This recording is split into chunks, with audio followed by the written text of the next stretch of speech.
DJ Pablo, light it up. I had to buy the Porsche when I was young. Trap, trap, trap, trap, trap, trap, trap, trap. I had to buy the Porsche when I was young. Trap, trap, trap, trap, trap, trap, trap, trap. Got it out the mud, all they ever wanted was a plug. All my niggas studs, money coming, gotta get it up. What's up, sports fans? It's your man D back, Speak Your Mind Sports Talk. All right, check it out, guys. We're talking Errol Spence Jr. today. Errol Spence and his mental, his confidence coming back to boxing. For the love of sports, let's talk about it. All right, so guys, I'm not sure if you guys have seen this recent interview, Errol Spence and Brian Custer. Very enlightening, even better than the interview with Matt Barnes and Steven Jackson and me, which I did a video based on that interview. I'm gonna do a live based on this one. Really good interview. Let me see who up in here. Ross Clyde first in the building. What's good with you, Ross Clyde? Justin Trouble. What's up, my man? Justin Trouble in the building. What's good with you, fam? JD Jack, what's up, bro? Appreciate you coming through. My man Lewis Sports Network in the building. My brother, look, basketball fans, I give y'all a little bit of basketball knowledge, but that's the basketball guru right there. Go check out my man Lewis Sports Network. I know some of you boxing fans are basketball fans too. Go check out my man Lewis Sports Network. Subscribe today. Andre, what's up, Andre? Appreciate you. Samuel Shaw in the building. D vocal cords just. What's good, Chin Smoke? What's good with you? So, guys, I got the link in the chat already. I did remember to do that this time. No hat today, rocking the ball head. So, but Errol Spence, man, and this video with Brian Custer is a lot to process. If you guys haven't seen the video, go check it out. You know, funny to see Brian Custer on a YouTube channel. I guess, you know, trouble in mainstream media. A lot of people losing jobs everywhere. You think about it, right? His channel will probably jump really quickly, but he did an interview with Errol Spence, and like I said, very, very enlightening, guys. Also, it kind of gave me a look into Errol Spence's mental. You know, how he was talking, the things he was talking about. Brian Custer asked the tough questions, a lot of the questions that we want as fans. Like, a lot of people didn't ask these questions directly to Errol Spence, and he asked them in a way where Errol Spence had to, you know, at least give us what we want to hear, at least coming from him. He could be lying, it could be a lie, it could be the truth. You know how this stuff goes, guys. At interviews, people say things. But just the way Errol Spence was answering these questions, his reason and validation behind it, and then also his honesty with some situations. Like, he asked him about your Dennis Ugas situation, and Spence said clearly, he said, look, man, yeah, I know you guys been calling me out. He's a good fighter. He said, you guys is a good fighter, but you guys don't bring nothing to the table for him. He said, right now, you guys got to build his name up a little bit. He'll be perfectly honest. The money with you guys just ain't right. And that's all it is with you guys. He said, he'll fight you guys, no problem. You guys are a good fighter, but you guys got to do something with him. So basically bring something to the table, because right now he got too much ahead of him. And he only got 3 fights left at 147. So it's safe to say you guys, people might as well stop mentioning you guys, and you guys might as well stop even talking about Spence, because Spence said he had 3 fights left at 147. This is what he said, right? You guys ain't going to be one of them damn fights, bro. He ain't. That's a fact. You know, if anything, it would be, which is interesting, because when Spence said it, he did not even mention Sean Porter as a rematch. He didn't even mention that, right? My son, Tate Powell in the building. What's up with you, son? Appreciate you coming through. So it's interesting because the 3 fights, he didn't even mention Sean Porter as a rematch. But you have to think, if it was another fight, but for you guys, it would be Errol Spence in a rematch. He's not going to give you guys a fight I mean, it would be Sean Porter in a rematch. He's not going to give you guys a fight. And, you know, that fight's pointless because you guys don't bring any money to the table, like Spence said. But what would a rematch with Errol Spence bring to the table? That would bring a lot of money to the table. So, like, you guys are just not getting that fight. Also in that interview, Errol Spence was asked basically about who he see himself fighting in his next 3 fights. He was also asked if he saw himself fighting in 2020 and if the Crawford fight would happen in 2020 or 2021. And I loved his answer for every one of them. Again, he was being truthful. And so for everybody right now, which we all pretty much knew this, the Crawford fight ain't happening in 2020. But Errol Spence said he feels the Crawford fight happens in 2021. So this is something we got to think about. He said that the Crawford fight definitely happens in 2021, right? But he also listed Crawford and Pacquiao as the 2 fights he wants the most. And he said that, you know, with Danny Garcia, he'll fight him if he have to. Meaning, basically, if say Pacquiao goes to Mikey Garcia, right? It's clear he's not going to fight Crawford next. So, say Manny Pacquiao goes and fights Mikey Garcia or someone else not named Errol Spence. Basically, that's the have to. Because it's not going to be Crawford next, so it will be Danny Garcia. But Spence basically is saying if it would be Pacquiao, if it could be Pacquiao next, he would fight Pacquiao next, and then he would go right to Crawford. He wouldn't entertain Danny Garcia unless Danny Garcia was the last fight for him before moving up to 154. That's basically how Spence put it in the interview. So Brian Custer asked him, you know, what is really preventing this fight then? Once again, total honesty, and I think that it's honesty because it's a lot of things that I've been saying from long ago about fucking Bob Arum. And he also laid blame to Al Haymon. He called them the man in the suits. That's what he calls them.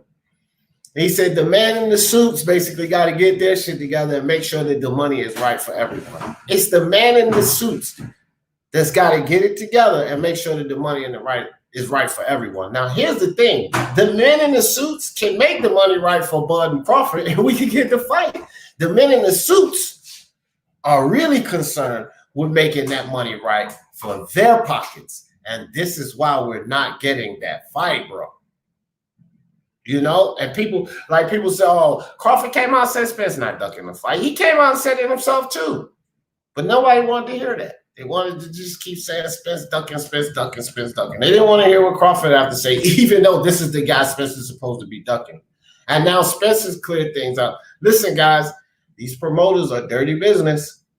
And that's what's laying off these fights. That's what's laying it off of these fights. I got to watch that interview. Yeah, think Cap. You got to watch that interview. It was freaking great, bro. Great interview.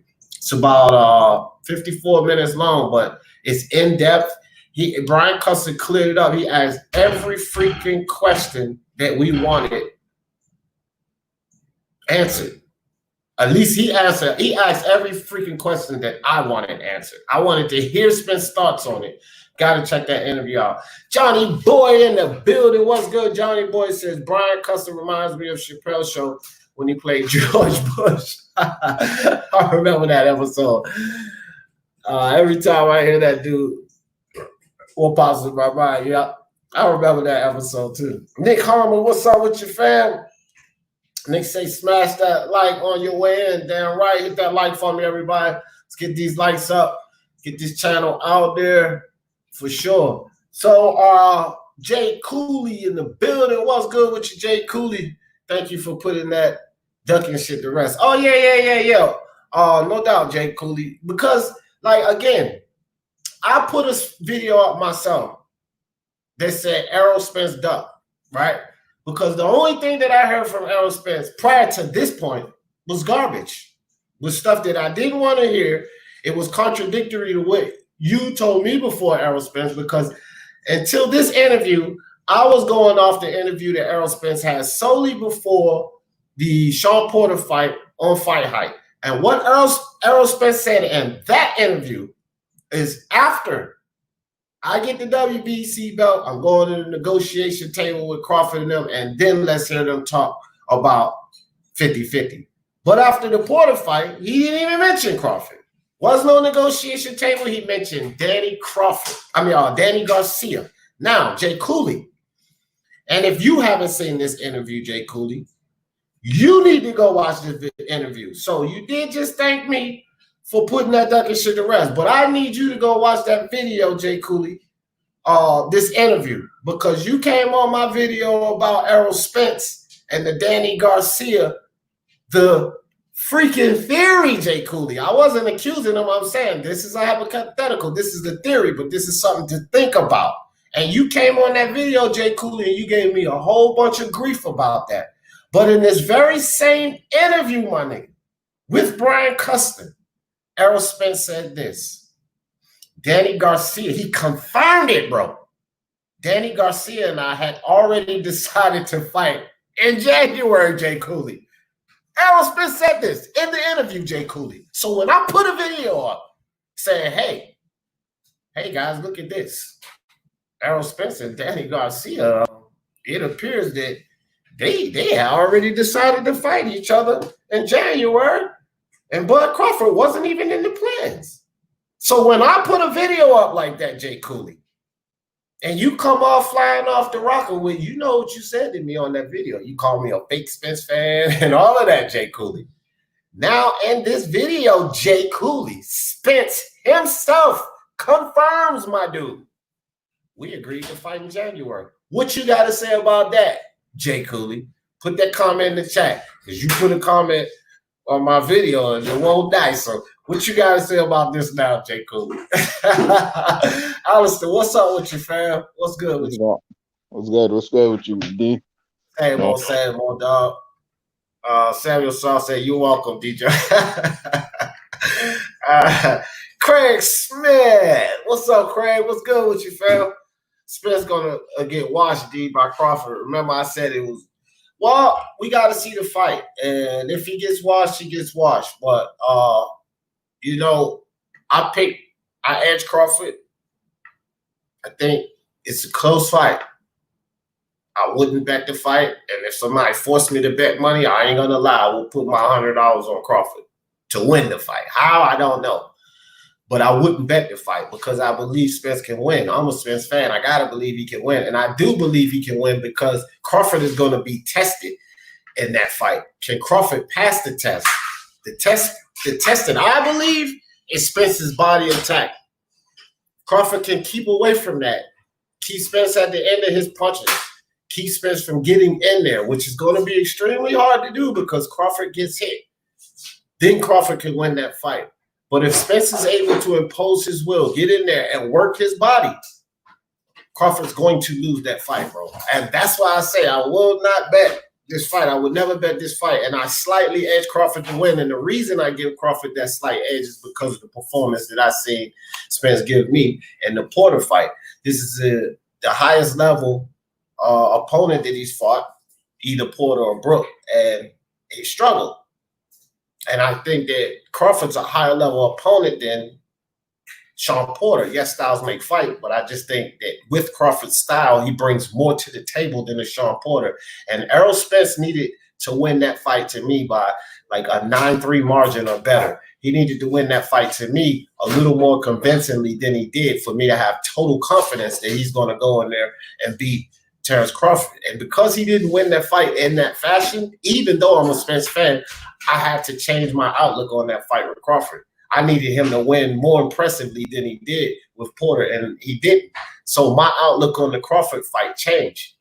Initially, I had Spence winning. Crawford was too small. I don't think he's going to be able to dish out what Spence has to offer and so forth. I had a lot of reasoning for that. But after that fight, that particular fight, I kind of looked back at the situation. I was like, nah, I'm not really sure. JD Boxing, that was a hilarious clip, bro. Yeah, I see that. That shit was freaking funny. Boxing Finesse, what's up with you? I buy houses, my man Joe in the building. What's good? Bully Williams in the building. What's good with you? Queen Lisa in here. What's good, Lisa Bales? Appreciate you coming through, sis. All right, here go Jay Cooley. I wanted to see what you had to say about that. My man France on 2 in the building. What's good, France? Jay said, yeah, I did comment on your video, but that interview didn't have nothing to do with your video, or am I mistaken? And as far as DSG fight, why not fight Danny? Yeah, that was the video I'm talking about, Jay Cooley. You did respond, but that video had a lot to do with this interview, bro. And you must not be listening, so I need you to listen to me. The correlation is in that video that you came at me on. I said, first and foremost, in the beginning of it, it was a hypothetical. It was giving something people to think of. You came at me like I was accusing Errol Spence on something with some false facts.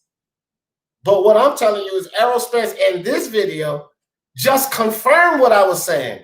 He said we agreed to fight in January, fam.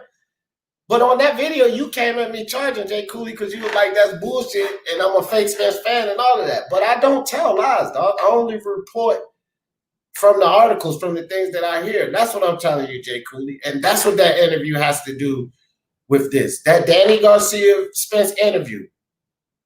It was no lies, bro. How was I telling lies when Spence said in this interview with Brian Custer that he did agree to fight Danny in January? And what I'm telling you, Jay Cooley, if he agrees to fight Danny in January, then how is he planning on fighting Crawford after the Porter fight? Now, you answer that to me, Jay Cooley, because that's all I was saying in that video, and you called me a fake Spence fan over it. And now Spence comes and confirms that that's what he was doing. That's what they did. They agreed to fight in January. So how was I wrong, Jay Cooley? That's all I want to know, my nigga. That's what I want you to tell me, fam. Charles D in the building. What's good, Charles D? Hey, I'll put the link in the chat. We get ready to start in a minute, Alistair. I'll put the link in the chat one more time. I usually try to get like 3 up here. But let me see. Soccer Training Club in the building. What's good with your Soccer Training Club? Appreciate you coming through, fam. All right. I think Cap says maybe it'll be DSG versus Crawford down the line. Could be. But don't know. You got to see how that Spence first Crawford fight turns out, think Cap. Because if Spence fights Crawford, and say Spence wins, Danny Garcia not fighting Crawford, we'll never see a fight like that. The only reason Danny Garcia would even think about climbing into that ring with Crawford is for 2 reasons, money and the belts. But if Crawford loses to Spence and he has no belts, that fight's way too dangerous for a cherry-picking ass Danny Garcia to even partake in. So I doubt that if Spence wins, we ever see that fight. Now, here's another thing.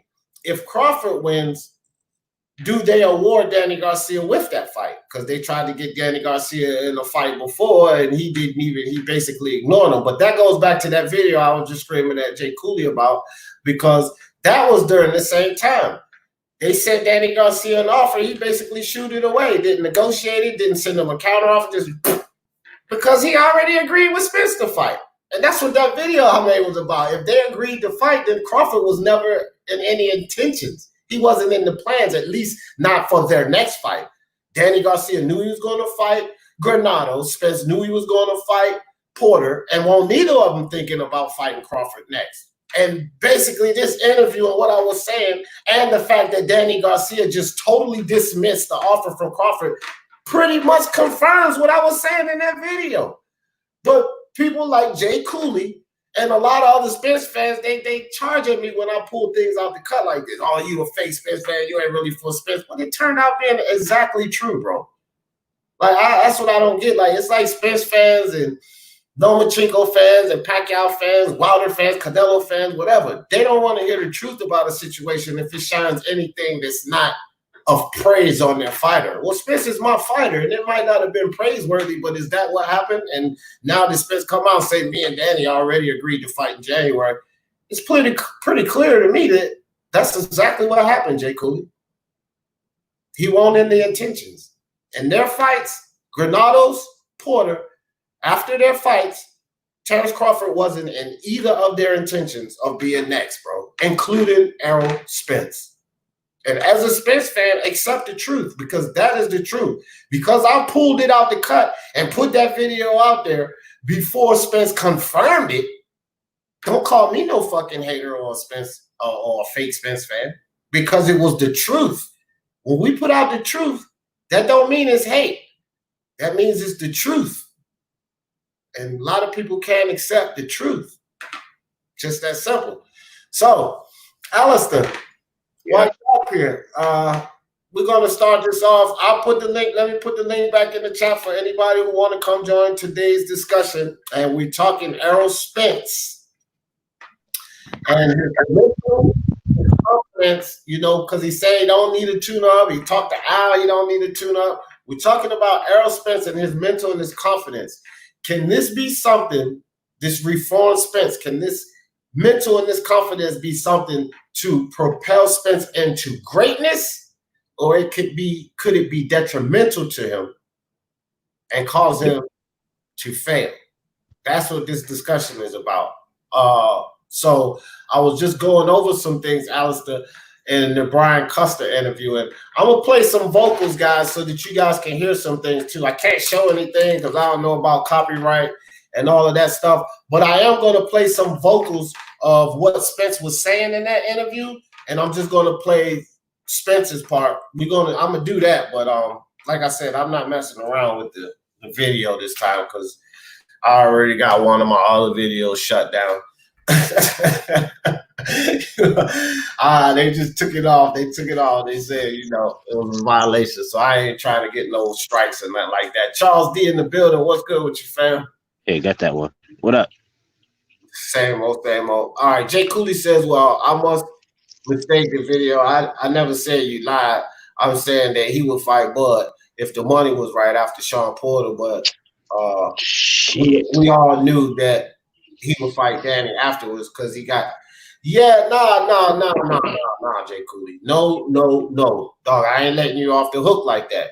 You can't come call me no fake Spence fan for just an idea, because I told you that too in the same comment. I ran back and said, bro, you didn't read or something, because in the description and even at the beginning of that video, I said this is just a hypothetical idea, and you went fly off the handle. But you also can't sit up here and say we all knew he would fight Danny afterwards, because no. Spence said right before the Porter fight in an interview on Fight Hype, Jay Cooley, he all said this. I will pull up my video because that's legal. But Spence said this. After I go take this belt off Porter, this is what he said out of his own mouth, Jay Cooley. Remember, Man Down Promotions. He his own boss. He runs his own everything. Remember this. Spence said out his mouth, Jay Cooley, after this Porter fight, I'm going to the negotiation table with Bud, and then let's see if he talks 50-50 about this fight. But after the Porter fight, Spence didn't even mention Bud. Didn't mention no negotiation. Didn't mention nothing about a fight. He mentioned Danny Garcia. And my thing to you, Jay Cooley, is, of course he mentioned Danny Garcia because they had already agreed on it before the Porter fight. So you got to accept that, bro. And that's all my video was about. I don't know why you want me to pull it up, because it's just going to show you that that's all my video was about, bro. That's it. That's it. So, I mean, it is what it is, Jay Cooley. You can't be charging me as no fake Spence fan, is my point, when I put a video up and it ends up being totally true, just because you don't like what the video says, because that's what you did. You charged me for being a fake Spence fan because you didn't like my hypothetical in the video, but then that hypothetical, Jay Cooley, actually ended up being true, bro. But you remember, you called me a fake Spence fan because of the video. And that's a fact, Jay Cooley. It ain't nothing around that, bro. And I'm cool. I don't mind, but I'm just telling you, ain't no fake Spence fan here, bro. So you might not like what you hear me say all the time, Jay Cooley, but you just got to get used to it, because I ain't going to just praise Spence. I ain't just going to praise Spence. You can't be calling me a fake Spence fan when I come out and say things that's not just praising them just because you decide to praise them for everything. I don't even work like that, fam. So we good. Like, ain't no issues, never no issues. But Don't be charging me with being no fake nigga. But anyway, so Alistair, what you think about Spence's new attitude? Did you get a chance to see that video, that interview with Brian Custer? that nigga D hit him with the Montel Williams laugh. Showed all his teeth. Yeah. You there, Alistair? Yeah, well, I barely saw a little bit of the interview, but all I know is people were saying that he couldn't beat he would watch Crawford, and you saw what happened. So I mean, that last fight he made you lose faith and confidence. So I guess this time around, now people are saying Crawford's gonna win, because I already knew that a long time ago. But anyways, but and man, I don't know. I think it will affect him mentally, because he won't be the same. You know what I mean? After this, he won't. Let's be honest, guys. He won't be the same. I won't be surprised if this is a TKO. And I'm honestly not even afraid to call him a bum at this point. Even though he's not. But yeah, that's who a bum though. Yeah. Who is he not afraid to call a bum? Charles D, what you think, bro? What you think about this new Spence? Did you see the interview, Charles D? With Custer? Yeah.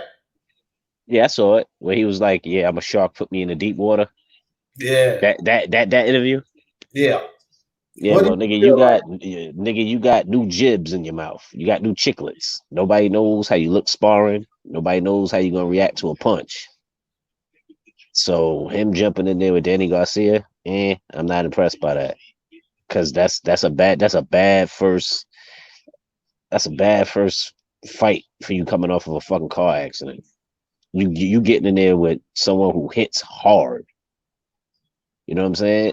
Like, they say he lost his two biggest fights, but look who he lost to. He didn't lose the bums. Right. And arguably they were competitive fights. He didn't get whitewashed. You coming off of a car accident, nobody knows how you look sparring. Nobody knows how the fuck you gonna take a punch. You yourself don't know how you gonna take a punch, because you get no contact. Same shit with Wilder. No contact. So for you to get in there, I mean, he's confident. I mean, but any fighter should be. Like, he ain't gonna whoop my ass. He ain't gonna do none of this shit. But what happens when you get there and actually get punched in the mouth? You got new teeth. Yeah. You know what I'm saying? Now, Samuel Shaw said, D, you a fake Spence fan. Stop double talking. Yeah, and you a Tank Davis fanboy. Stop denying it. You know you should have Tank Davis fanboy. But look, so Brian Custer asked Errol Spence about, this layoff and dedication. Now, we know Spence's habits, and he even admitted to his habits in between fights and what he was doing before and how he was killing himself and why he couldn't perform at the level that he knew he should have been able to perform. And so I want you guys to just listen to this, take a listen to Spence of how he answered that question from Custer about guys responding and what they're doing in between fights. This is a little snippet of what Spence was talking about. For me, this is just like a training camp. And, I would tell all the fighters to stay focused, keep training. And if you can't train at home, shadow box, get a bag, go running and things like that, just to stay on top of your game. Because when it opens back up, people are going to be hungry, man. A lot of guys are hungry. A lot of guys, don't get paid as much as I get paid or much as the top athletes. So a lot of them, before this pandemic be going on, they've been just, nickel and diming and, basically scraping the bottom of the bucket. So, they really want it now, and they're really been focused and been training and stuff like that. So a lot of them on the edge right now can't wait to box and pick back up. So, I know it's a lot of hungry guys out there, and I'm hungry to get back at it. I got a lot of naysayers, people that don't think I'm going to come back, like I used to, but I'm going to come back even better than I was. I think, I'm extremely focused now. My weight's been down. I'm in the 60s right now, and my goal is to get to like 57 and just sit on 157. So just 10 pounds below my weight. And, and just stay ready for when my name is called. Yeah.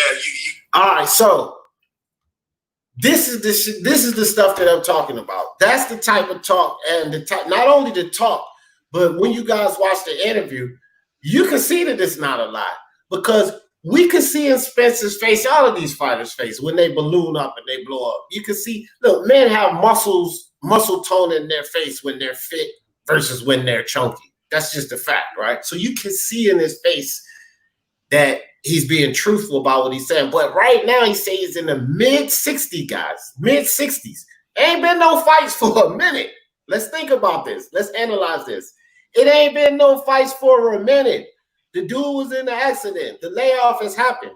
And right now, at this very point, the man is in the mid-60s. Now, when you revert back to the Spence that we knew of, where was he at, bro? 85, 88? This is what Hell no. This nigga, that last video, he was at 95, dog. Right, 90.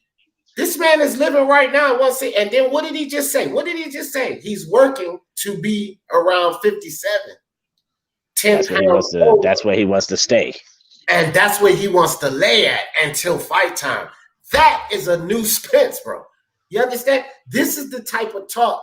This is the type of what he's showing us. You can see. I've been watching his training videos. He's going in. He's putting in work, right? He's showing us a difference. It's different when you talk that talk, but when you walk in that walk, and to me, it seemed like he walking that walk. Yo, dragon leg, that's more than water weight, dog. That ain't water weight, dragon leg. That nigga's carrying weight. You got to remember, he was in a car accident.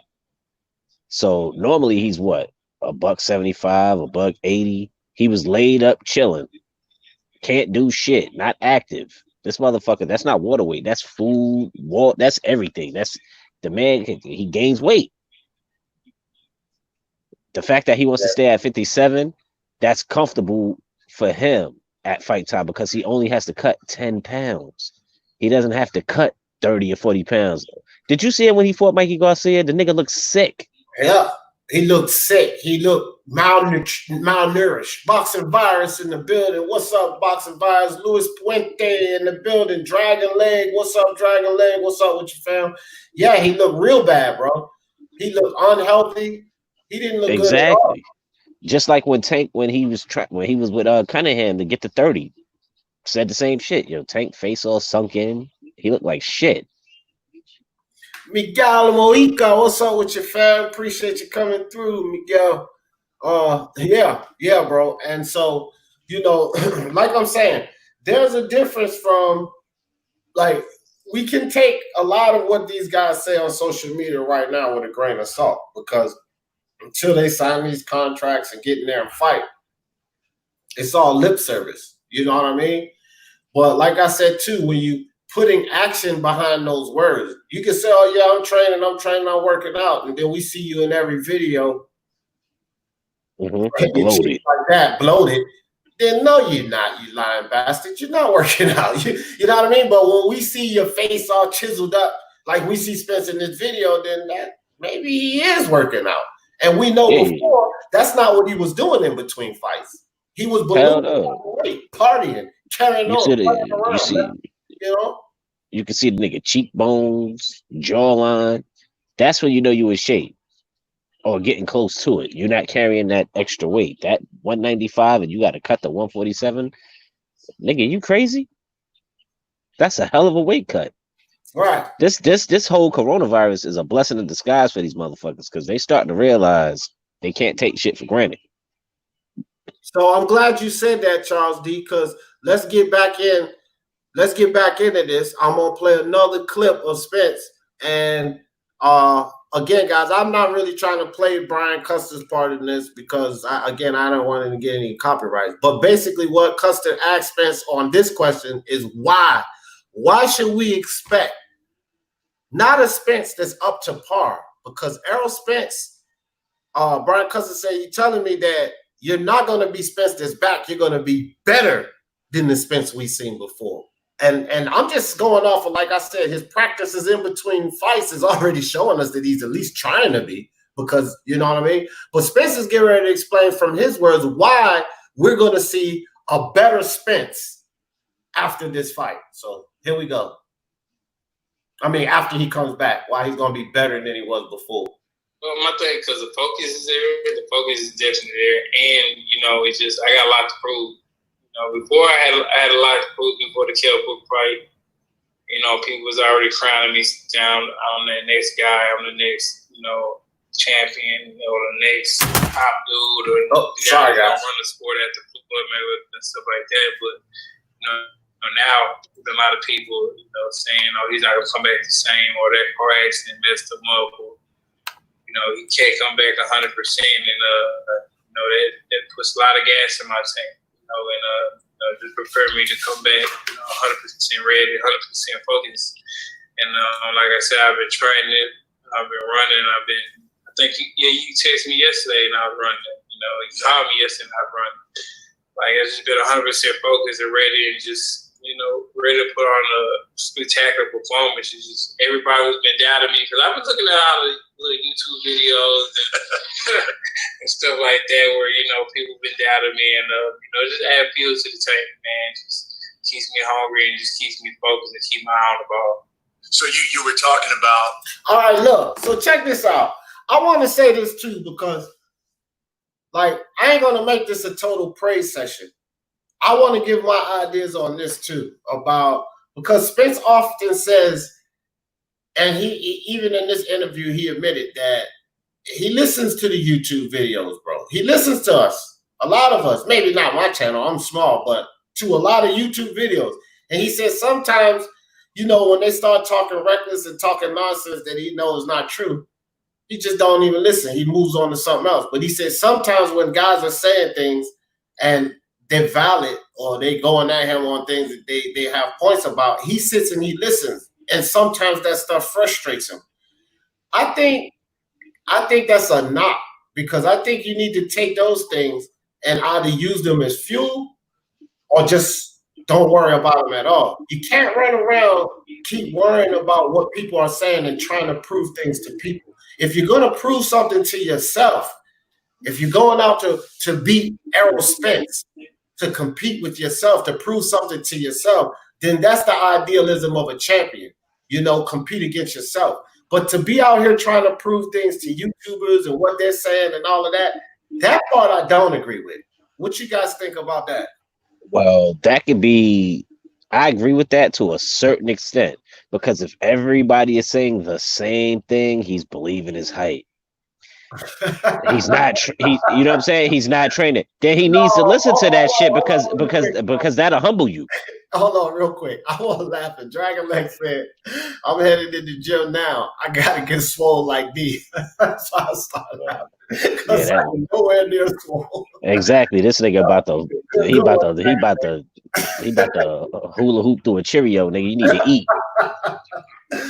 D don't eat meat. My bad, dog. Go ahead. D don't eat meat, nigga. So you gonna pass out on the way to the gym. But if he's listening to the right things, like if everyone's saying the same shit, they're not saying it to hate. Like, yo, this nigga lost focus. The same thing they said about Wilder. He's falling into the power. His right hand, I only got to be good for 2 seconds. You got to be perfect for 12 rounds, yada, yada, yada. As long as he's listening to the right shit, I'm not mad at the fact that he's paying attention to it. That's good for him. That at least he knows where he's fucking up at. Like, you know what? Floyd co-signed me, whatever. Oh shit, I'm ballooning in weight. I'm not focused. I'm out here partying. I'm fucking with Yellow Beezy and all these other dumbass rappers and shit. Niggas is getting shot at. I'm putting myself in harm's way. All that kind of shit, he needs to pay attention to. You know what I'm saying? And the fact that that car accident is a blessing in disguise, because now he knows what he needs to focus on. Right. Alistair? I feel that, man, I don't know, because reality, he could let all that stuff get to him, but at the end of the day, you don't have to go back in there and take that butt whipping from whoever. You gotta fight, whether that would be Danny Garcia or Terrence Crawford. You know what I'm saying? But guys, I'm gonna be honest. I won't be surprised if he gets stopped. Danny doesn't. First off, Alistair, Danny doesn't have a belt, and Danny shouldn't even be fighting Spence. Spence shouldn't even be. Spence should be I don't know who the fuck he should be fighting, but he shouldn't be fighting. No, Danny Garcia ain't the first person that you should be fighting coming off of a fucking car accident. True. Well, that's why he might get put away by Danny Garcia. You know what I'm saying? He might get knocked out, guys. Let's be honest here. Danny Garcia, heavy hitter. He was undefeated and a unified champion at 140.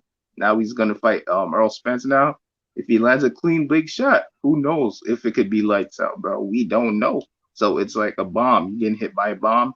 You know, the car accident, not a good match, bro. So that's why I'm not even talking about the Crawford, because I think Crawford would wash him this time. Honestly, I think wouldn't even be close. So yeah, and that's why Terrence Crawford said he doesn't want to be the first fight off of that car accident. He don't want no excuses. Danny Garcia, he lost both of his fucking big fights. Danny's gonna take whatever fucking leg he can get.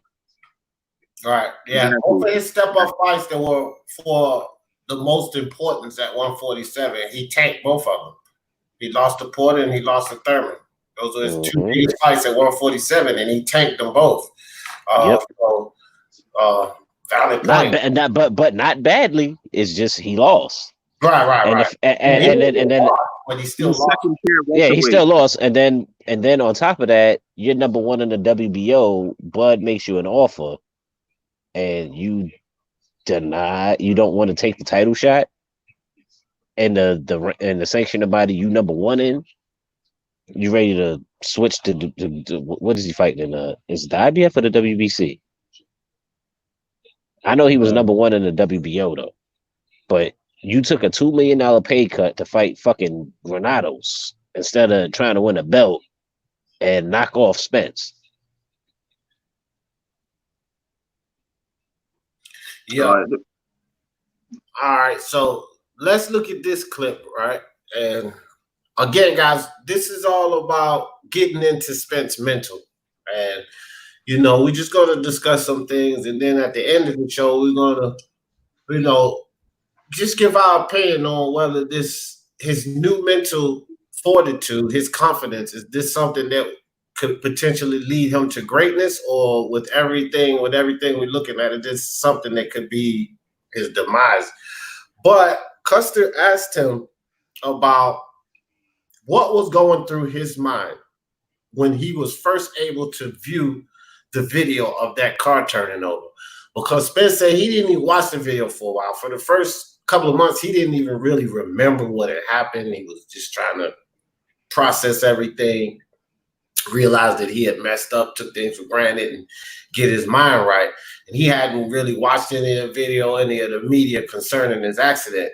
But then he eventually brought himself to the point where he wanted to watch the video of the accident, of the car flipping and everything else, the footage. And so Custer asked him, what did he think? What was going through his mind when he actually saw that video? And this is what Spence had to say about that. I kept replaying it, trying to put it in slow-mo, and just kept watching. I was like, man, like, it's crazy.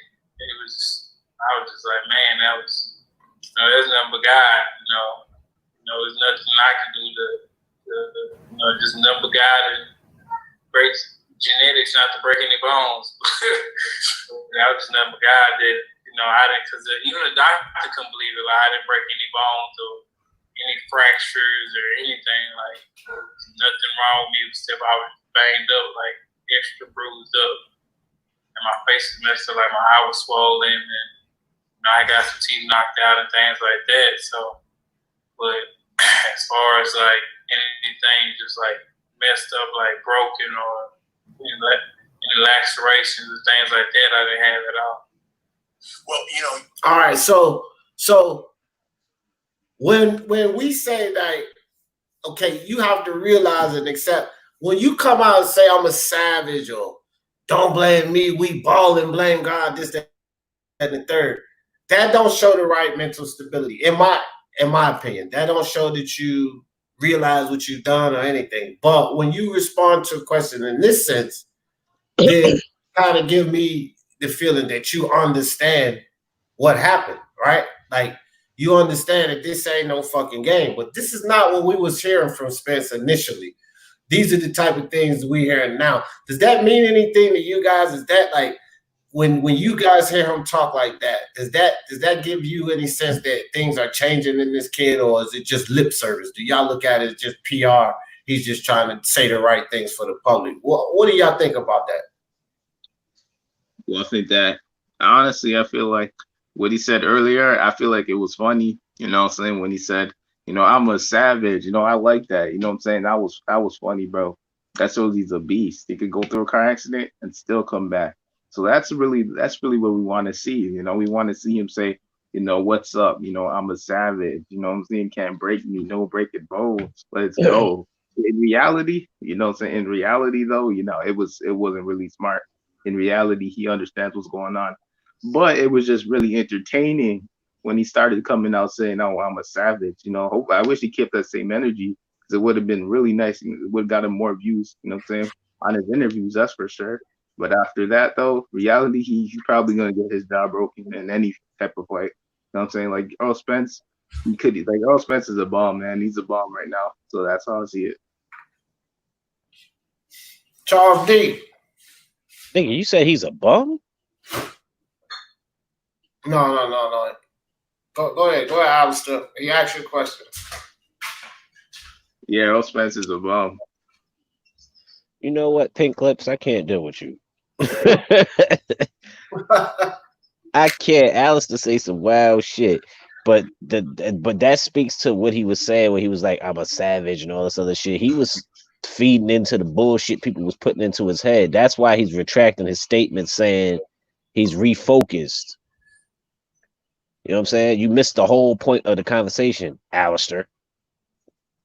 Right. He started feeding into the hype. And he looked at that car accident as, you know what? No broken bones. I lost some teeth. It could have been way worse. Nigga, he could have dying, yeah. But the fact that he didn't break nothing and he's still able to box.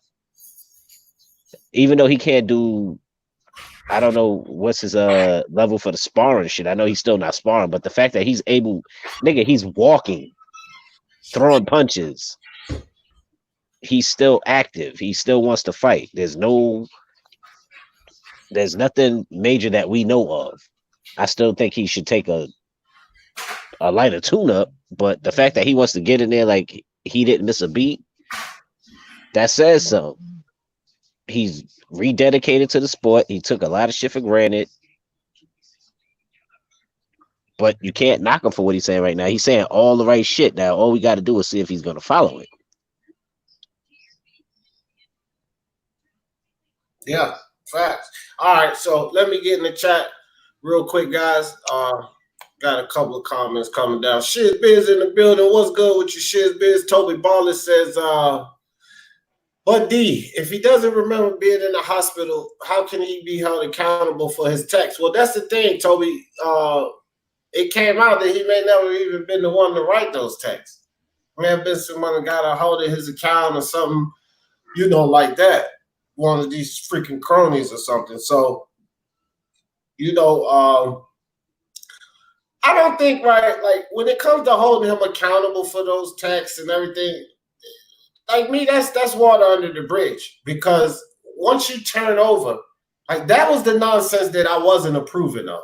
The text, the Instagram post where it was in his face, he actually did, you know, come out, don't blame me, don't blame God and all of that. Those were the things that I didn't approve of. So those things are rather here. Those things are not, you know, they're relevant basically because of what we're seeing and what he's doing and what he's portraying now. I think that this is, in my opinion, sort of like him turning a new leaf, so to speak. You know what I mean? Jay Cooley says, I don't get it. Bud could have fought Sean Porter for the WBC or Pac or Keith for the WBA. But Spence fight Sean, it's a problem. If Spence fights Manny after DSG, that would be a problem to Bud. Bud can fight Bud. Because I don't say it's a problem, but it's a problem, and I've said this before, it's a problem if he does not fight Bud Crawford. Well, what Spence is saying now, Jay Cooley, and for all of these Spence haters and detractors, what is Spence saying now? Who is the names that he has? The top 2 names for everybody. And CJ Cooley, this is one thing about you and me, bro. Hold on, because I just read Jay Cooley's comment too. My bad, D. But hold on, my quick. nigga, Hold on, right quick, Charles. Let me get this off to Jay Cooley. Jay Cooley, this is the thing that I always tell you. A lot of what you saying in here makes perfect sense, but for some reason you keep bringing these type of arguments to me when I ain't the one making these complaints, Jay Cooley. See, the complaints that I make is like the Danny versus Spence video and never having Bud in their attentions. But these type of comments, Jay Cooley, stop bringing that to me, bro. That's the thing with you and me. That's where we go south. Because I don't say Bud can do this and Bud can do that. That's what those fanboys say, bro. They hold Spence accountable, want him to do everything, and I think Bud can do nothing. No, that's ignorance. And I don't go with all of that ignorance. So I will answer your question from my perspective, Jay Cooley, not from fanboys' perspective. And that's how you always come at me. And that's where the disconnect is between us. So you say, I don't get it. Bud could have fought Sean Porter for the WBC or Pat or Keith Thurman for the WBA. But Spence fights Sean. It's a problem if Spence wants to fight Pat after Danny Garcia. That would be a problem to Bud. But Bud can fight bums, basically, is what he's saying. So here's the thing with this, Jay Cooley. If Bud was afforded the opportunity to fight those guys, he would. He did not fight those guys, then I would be like, yeah, Jay Cooley, you got a point. But none of them motherfuckers gave Bud the chance, Jay Cooley.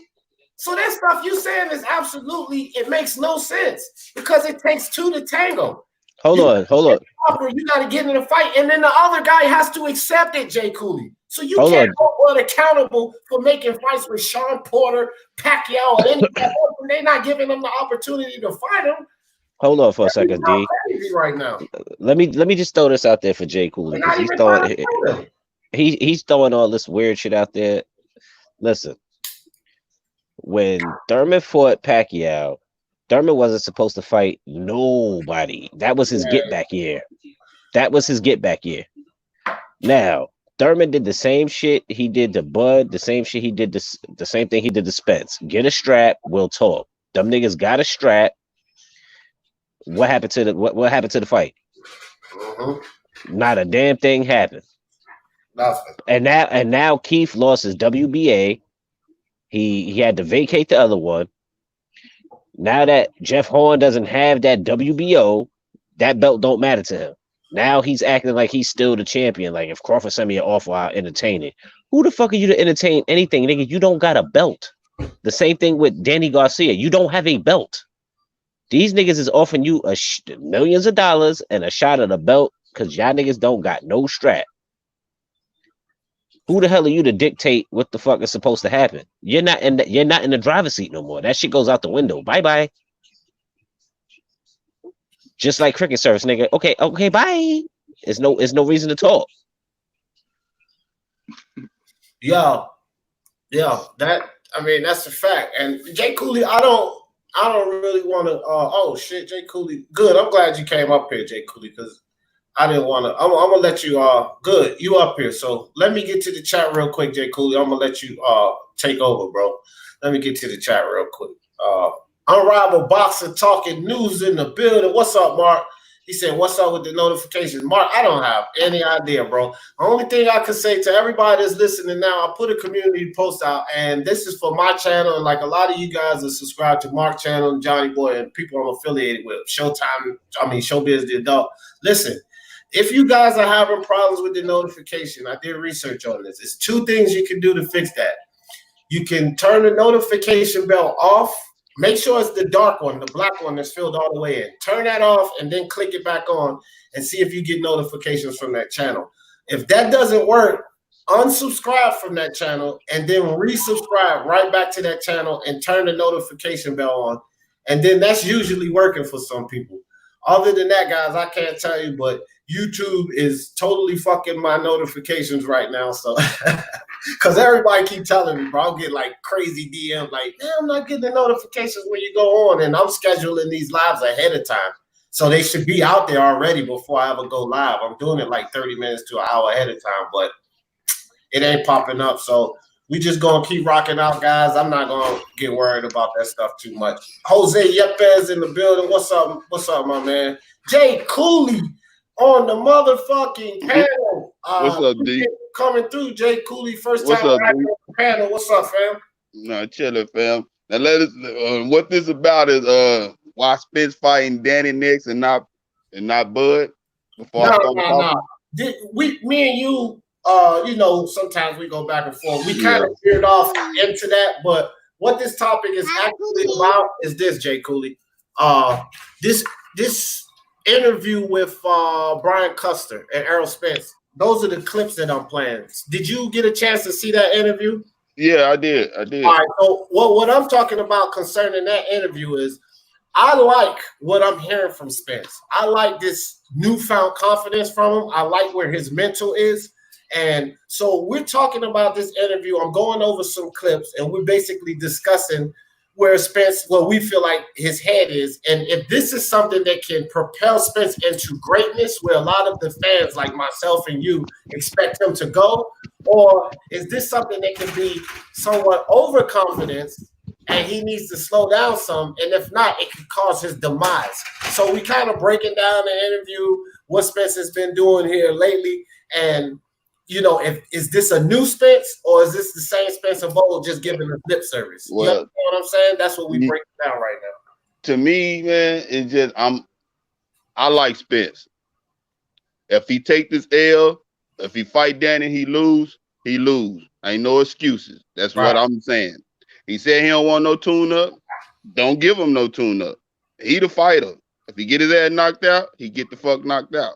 But I'm saying if he don't need no tune-up, because if he look, they just now finna start back boxing.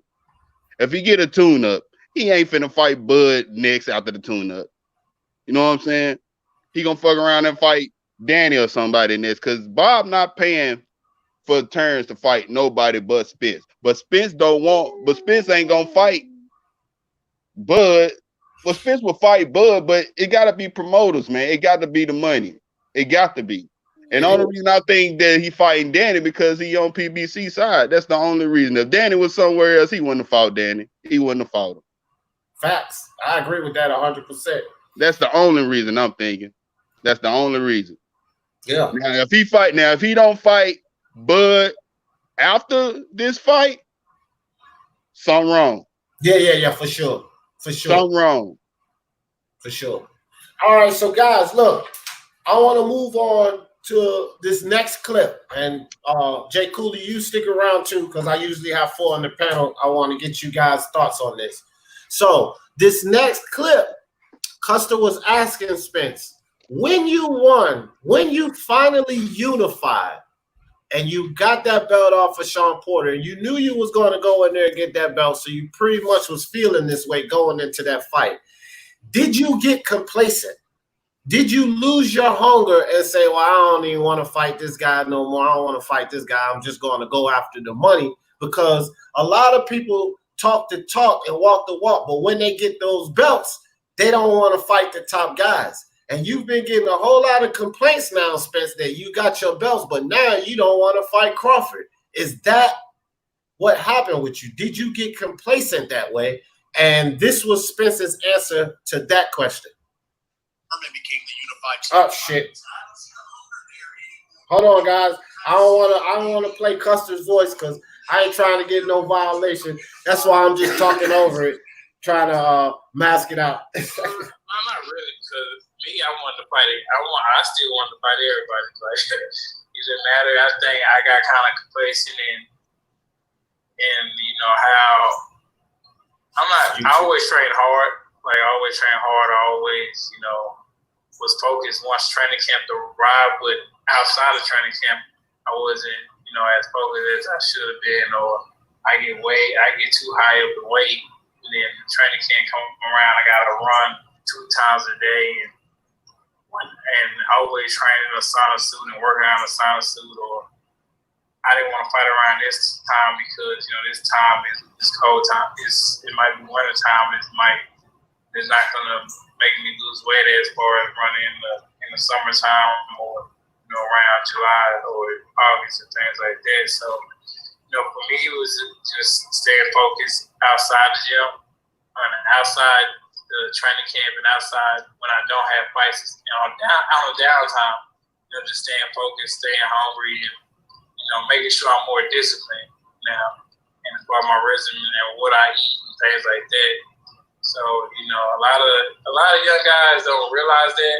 You got that hungry when you're young. You want to make this. You want to make a lot of money. You want to win the titles, and you want to do stuff like that. And once you get to that point, you kind of veer off a little bit, and something might tell you to get back on the road. You tripping, but that's why Floyd's so great. And that's why Michael Jordan's so great. And that's why Kobe Bryant's so great because they're focused. Yeah, damn right. Damn right. Look. So this is what I want to say about this guy, because there's always that misnomer about Errol Spence, and I'm gonna say my piece, and then I'm gonna go around the panel, and I'm gonna start with you, Alistair, because you just called my man a bum. But it's always this misnomer about Errol Spence, right? And if he doesn't want to do this, and if he doesn't want to do that, and the fact that he started making this money and Al Hammond spoiling him, we always hear the foolery. And so Custer asked him, did you get complacent? Was this something that caused you to get complacent once you start winning and not want to fight certain guys? And Spencer's like, oh, no, I want to fight everybody. But it did cause me to lose focus and start slacking on what I wanted to do. I mean, what I was supposed to be doing in between fights as far as staying in shape and stuff like that. But to kill the misnomer about Spence not wanting to fight Crawford, again, this is something that further tells you guys, or should tell you guys, that that's just not the case. What do you think about that? Starting with you, Alistair. What do you think? Do you think that's legitimate or not? What you guys say about that, Alistair? But before you go, BJ Freeman in the building. What's up, BJ? Go ahead, Alistair. All right, man. So how do I think about that? My realistic point of view is, look, the man could come back. You know what I'm saying? He could come back or whatever. He took this more seriously. But from an entertainment standpoint, I feel like this. In reality, bro, let's see. This is my theory, right? So this is where I did all the math and put all the math together. You know what I'm saying? Like it was pretty much, what should I call it? Like a science project or something. So I'm like, okay, Errol Spence. He was winning. He was dominating. You know what I'm saying? He was the best thing in boxing. Boom, car crash. He came back, right? Now he wants to fight Danny Garcia. Don't you think that that's something kind of fishy, guys? Don't you think there's something behind that? What I'm trying to say is Errol Spence knows what he's about. He's been sparring. He's probably been sparring this whole time, and he's been eating punches like it was dominoes, man. Like it was Mike Tyson Punch Out, the video game. You know what I'm saying? And he has a chin for days. He probably got a better chin because after you break a bone, reasonable, and it's from the perspective of a reasonable police officer. I can hear what he says. He disappeared a little bit. Yeah. Some the background. Something's wrong with the back. Is that something wrong with your mic, bro? Hey, Jay Cooley. Log out and come back in, bro, because something wrong with your mic. Jay Cooley, go ahead, bro. What do you think about that? Because Alistair was going left field anyway. Man, I don't know where he was going with that shit. This nigga said he was taking. Interrupt him, but I'm glad he did start fucking up. Alistair, yeah, taking punches long key and shit. Like, what the fuck? Alistair crazy, man. But Jay Cooley, on to you, bro. I mean, I know you got the question. I don't know where Alistair was going with it, but yeah, I think he got too complacent, man, making the money and shit. You know what I'm saying? Not training as hard and shit. Because I think he training off his opponents. He knew he was gonna beat Mikey. He knew he was gonna beat Sean, but he knew it was gonna be that tough. You know what I'm saying? But far as the Terrence Crawford fight, he knew he gonna have to be in shape to fight Terrence. You know what I'm saying? If he bullshit, like stay, doing what he doing, coming in 160 and shit like that, I think he need to drop down at least 150 to stay around 150, 155, really. That's if his he gonna goal, fight. bro. He actually said that in the interview that's what he's working at now. He's at 160. Yeah. And he actually said in this interview that he's trying to lay at 157, 10 pounds over his fighting weight, and lay there between there, like in between fights, which is admirable. So, but he needs to stay focused though. If he stay focused and hungry, we need that Kell Brook hunger back. If he do that, Bud ain't gonna have a chance. You know what I'm saying? Because he ain't to me. But you know, it's gonna be a great fight. But he said he gonna clear out 147. If he don't do it, I'm gonna be mad at him. But he can still be great at 154, 160. You know what I'm saying? But he need to fight Bud. I don't want to see no other fight but Bud. That's being me. But he ain't ducking no motherfucker Bud. I just want to see the fight. That's the cream of the crop fight at 147. Like you cannot leave 147 without that fight. He can't. He can't. I'm gonna be really disappointed and mad at him about that shit. I'm gonna criticize him about that. That's about the only thing I'm gonna criticize him. But as far as drinking and shit, hey, you can't tell a grown man what the fuck to do. You know what I'm saying? But well, Jay Cooley, you already know I'm gonna criticize him, right? Hey, we're gonna have to do a panel together. If he leave 147 without fighting Bud, please let me get on the panel with you. You invited for that day. All right, Charles D, what you think, bro? What you think?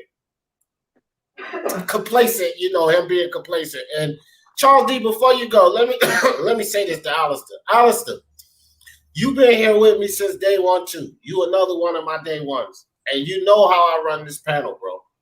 There is no hate here. It's Speak Your Mind Sports Talk, and everybody get an opportunity to come up here and speak their mind. That's my niche. That's what I do here. So, Alistair, you always welcome. But I'm going to need you to do this, my man, because these are serious boxing discussions that we're trying to have. I'm going to need you to stay on topic, because I'm glad your mic messed up. You veered way the hell off of the question that I asked you guys. You got to kind of stay in context, Alistair. So you heard what Jay Cooley said, and we're talking about getting complacent, feeling complacent. And now listen to what Charles D say and respond accordingly. So go ahead, Charles D. Go. What do you think about Spence getting complacent? Hold on 1 second, D. Give me like 2 minutes. Come right back to me. All right. So Alistair, your second chance around, bro. What do you think about Spence getting too complacent after he won those belts? Just complacent, Alistair. So, like, the definition of complacent, like, okay, the definition of complacent means basically he felt he got too loose. He got he got too comfortable in his situation, and he started. That's what getting complacent means. So, what do you? So I'm thinking like. How I feel about that is, I feel like I feel like everybody's been hyping him up. You know what I mean? I feel like it is real, but people been hyping him up, like his coaches, people, the fans, everybody on YouTube. So of course they're gonna get big headed, just like we've seen other people. So of course he got complacent. You know what I'm saying? He started partying. I ain't gonna lie, he was the man, but you know what I'm saying? Now I feel like something else had to humble him because nobody could humble him in that ring. You know what I'm saying? Good job, Alistair, my man. That's what I'm talking about. Now you're part of the discussion, my man. Because that last shit you said, dog, I don't know where the hell you was going with that one. Good job, Alistair. That's what I'm talking about, bro. But I was trying to say that he was Errol Spence was actually prepared secretly, but he was telling no one, and he was going to show back against Danny Garcia. So you say he was playing possum, basically. That he was really ready and prepared, but he was playing possum, kind of feeding into the narrative. Yeah. Okay, I get that. I don't know if that's necessarily the case, but I do get how you can arrive there. At least, we just got to work on you expressing what you really mean. That's all. Nah, hell no. Alistair said that same shit with Tank. He did that shit. He hit the. He did that shit. He only 19, bro. Give him a break, bro. Oh, hell no, nigga. He 19. He grown. Goddamn it. After 15, you black nigga. You an adult. Goddamn it. Tank Davis, man. Oh no, we're not doing that no more. Shut it Yeah, down, we're sir. not doing Tank. No. Especially after the shit you said. Leave Tank alone. All right, so guys, look, here's the next segment. Let's move on to this. I love it when Alistair comes on here. So check it out. Custer asked Spence. He said, so you know how the old saying goes, guys, right? Birds of a feather flock together. You know, you are who you hang around, all that type of stuff, right? Tank Nation in the building, strap season. What's up with your Tank Nation? Appreciate you coming through, fam. So, Brian. Oh wait, hold on, D. What was the D? What was the question that you asked? I was stepped out the store for a second. And shit. Oh shit, you did. Oh my bad, you didn't answer that. My bad, Charles D. So here was the question, bro. Or basically just getting your insight on it. So Custer was talking to Spence about, you know, getting complacent after he won his first title and his second title. You know, a lot of fighters sometimes get complacent. Did he get complacent? You know what I mean? And so the answer from the last clip, that was Spence's answer on it. So I was just getting your thoughts on it. Do you feel, you know, what you feel about that? Because I said that he may have gotten complacent as far as getting loose with partying and stuff like that, but he complacent wasn't afraid to fight any fighter. To get his second title? After getting the second title, like, you know, he didn't lose hunger to fight the best fighters. He just kind of wasn't as disciplined as he was supposed to be. So he got complacent in some ways, but not, you know, at every angle. Like, he was still willing to fight the best fighters, but he wasn't putting in the level of dedication. That was my thoughts on it. I was just trying to get your thoughts on it.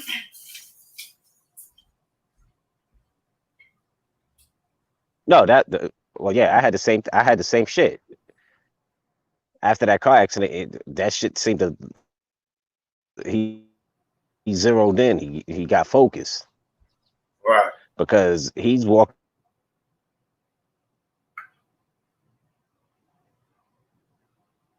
Charles, you breaking up, fam. Rappers and doing all this other shit. Wait, hold on. Can you hear me? Nah, you going in and out. Can you hear me? I can hear you now. Can you hear me now? Yeah, this fucking gas station, they niggas got a kill switch or some shit. These niggas is in the teeth. But yeah, like, pretty much started it. And that's just snowball. Man, you still electrocuting us, man. Charles D, you electrocuting us. Look, I'm gonna go to the next clip right quick, bro. Just go out and come back in the song, because you going in and out, fam. Go back out and come in. I'll let you right back in. So guys, here's the next clip. Like I was saying, you are who you hang around. Birds of a feather flock together. All of that. So Custer asked Errol Spence. You know, a lot of people are throwing charges at Errol Spence about the Bronas and the Tanks. You know, the crowd that he hang around, the Charlos. And, you know, does that affect him? Does he sometimes, maybe does he do what these guys do? You know, is he influenced or you understand? Does he allow them? So this was Spence's answer to Custer concerning Broner and those guys.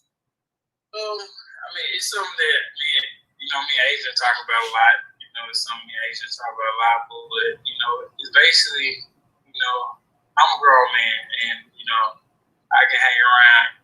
You know, anybody want to hang around. I just gotta, you know, it's on me. I take care of myself, and I gotta be focused on myself and make sure, you know, I don't do the wrong things, or I don't do this, I don't do that, because you know, it can mess me up in the long run, or when I go to training camp and stuff like that. So, you know, as far as anybody else, you know, of course, they're my friends. I can tell them, you know, probably you need to do this, or you need to do that, or you need to get back training, or you need to get more focus and things like that.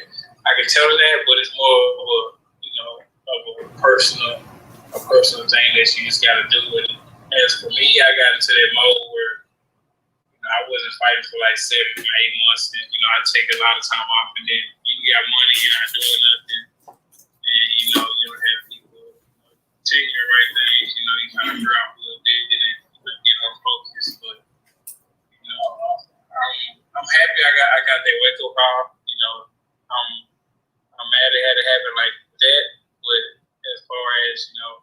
I feel great. I feel 100%. I feel good. I feel forward. I feel like it was a wake-up call because, I mean, I could have easily, lost my life.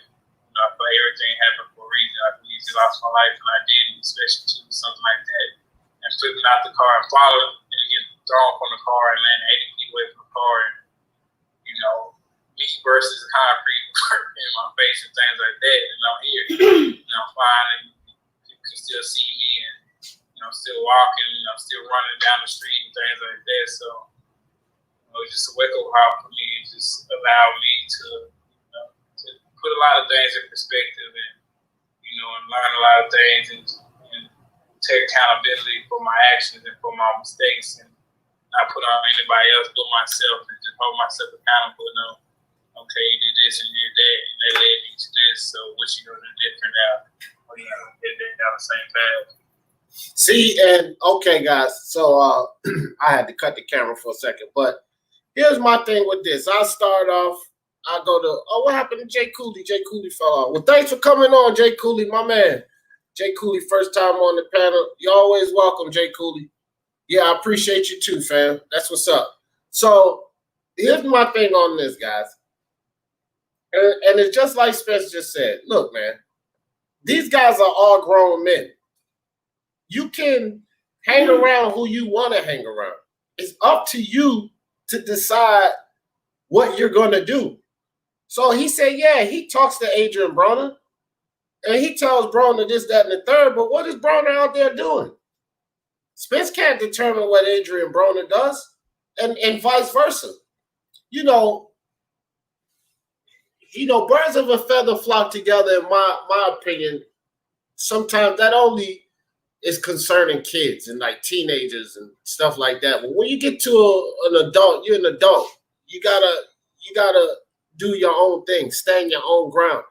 And so what I take from that, Spencer's little part from that is, yeah, he accepts the fact that he hangs around these guys, but basically he said he's doing his own thing. He got into that car accident. That opened his eyes up and put perspective on life. It put perspective on things where, no, he's not going to follow the path that Adrian Broner and them are on. He may be friends with them, but he's going to do what he's going to do. He got into a car accident. They can party and club and drink, but I don't think he plans on doing that. At least that's what I take from that little clip there. Alistair, you get where I'm coming from? What's your thoughts on that, bro? He wised up, man. On the panel too, I'll put the link in the chat. Go ahead, Alistair. Yeah, he wised up. He wised up now. He's more wise now, and I like that. You know what I'm saying? He's mature. So he's a beast in the ring, but now he's smart outside the ring. I feel like Adrian Broner never got that. So I feel like just because of the car accident, I feel like even if he hangs out with anybody, it doesn't have to be Broner.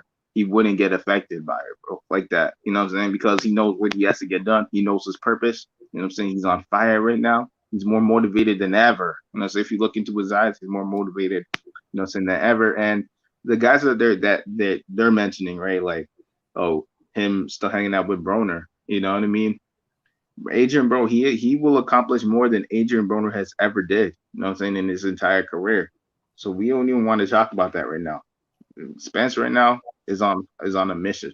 And no one's gonna interfere that. You know what I'm saying? I don't care if they could have a drink or not.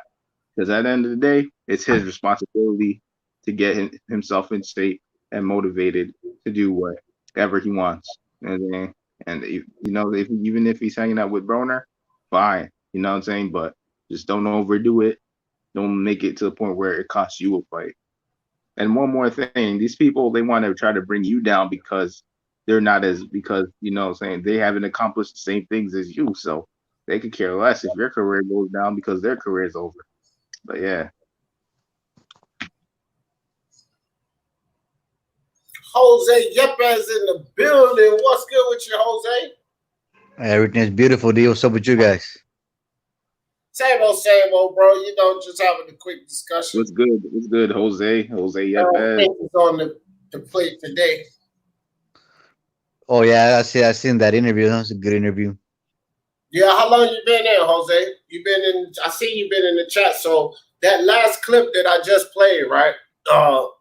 What do you think about about that clip? He was asking, like birds of a feather flock together, and people that you hang around, usually you do the things that they do. But Errol Spence was saying that after the car accident, he can't see himself going back to doing certain things, whether Broner and them do it or not.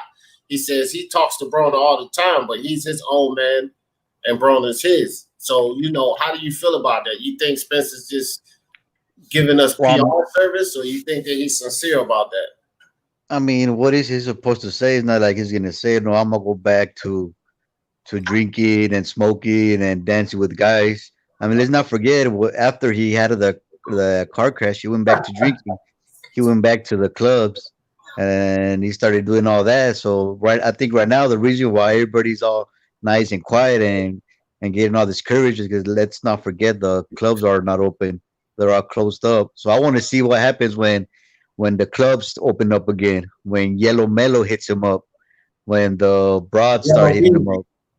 I mean, Yellow Beezy. I don't know why I would say Yellow Mellow. Yellow Beezy, yeah. Yellow Beezy. Like, you know, there's nothing happening right now, so there's nothing to do. And what is he supposed to say? You know, but other than that, that's really, I don't really care about that. What I really cares about him fighting good fights and you know, fighting Crawford.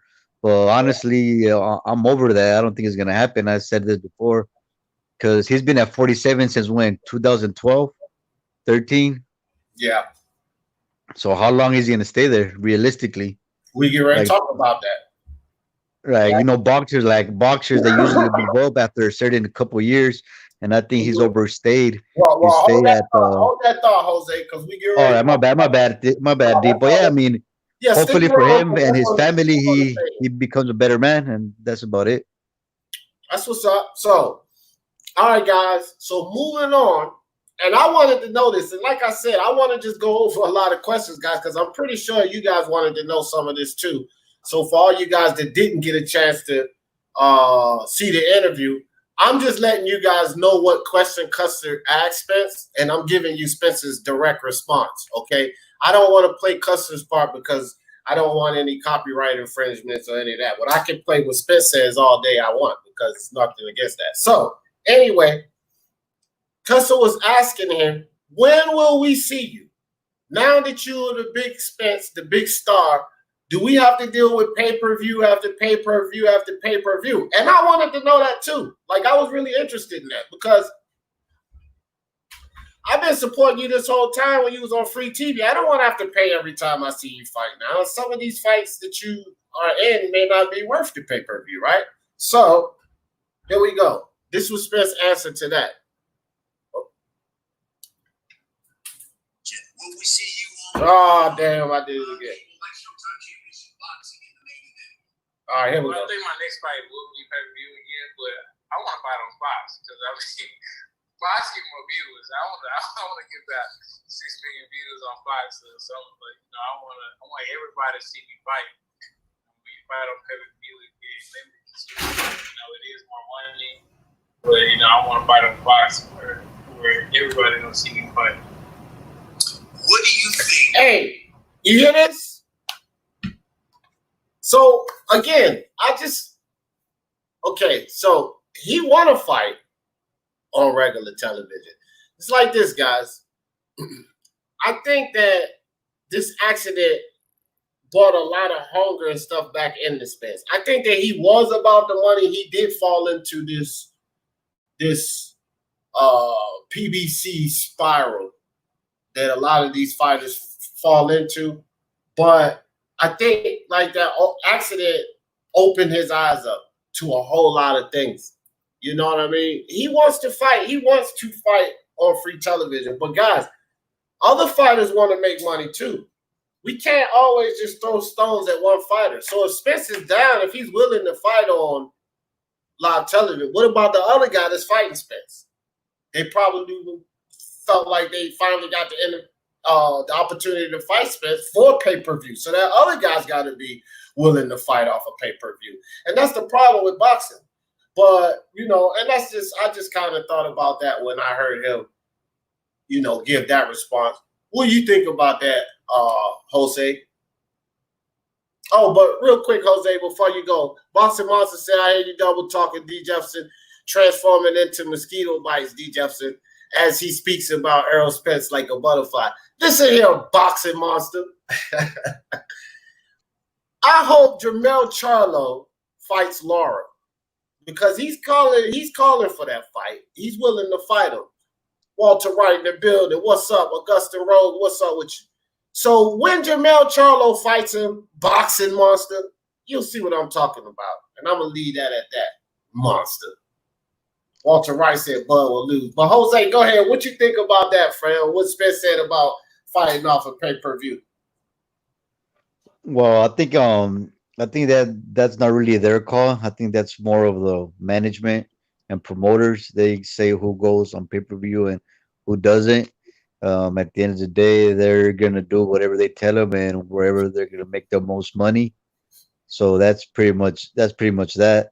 And pay-per-view, well, obviously none of us want to pay no 75, 80, which at the end it comes out to $100 on your pay-per-view. Because I know every time I bought those pay-per-views, they say they're 75, 80 bucks, but when I see my freaking bill, it's always $100 more than what I paid the month before. So I mean, I ain't paying no damn $100. The only fight I'm paying $100 for has to be like a super fight, like the fights that were back in the day, like Mayweather, Canelo, Mayweather, Pacquiao, Oscar, or Triple G, Canelo. That's what I'm paying for. Wilder, Joshua. I would even pay for Lomachenko, Teofimo. I think that's a good fight. I would pay for that. But for him to fight Danny, Porter, or these other guys, I won't pay pay-per-view, honestly, for it. Yeah, I feel you. Alistair, before you go right quick, I will let you go next. Hold up. But this is how y'all know. Look, check this out. This is how y'all know that I call it straight down the line, dog. Boxing Monster said, biggest Spence fan. El Jefe, he knows his sports. Mosquito bites D. Jefferson. Look, this is how you know I call it straight down the line. Boxing Monster just called me the biggest Spence fan. Jay Cooley called me a fake Spence fan. See? You can't win. Straight down the line. Go ahead, Alistair.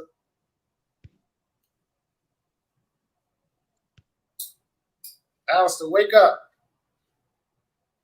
Mic check. Yeah. So what was I trying to say? Yeah, man. So Errol Spence, he doesn't have it. I mean, I felt like this, right? So I forgot what like the context was, like the concept was again. Like Errol Spence was Errol Spence and how Alistair. I forgot, man. I'm the one that's smoking, bro. I'm the one that's smoking, Alistair. No, look, Alistair, you got to listen to the clips, okay? Listen to the clips. This was He's getting secondhand effect.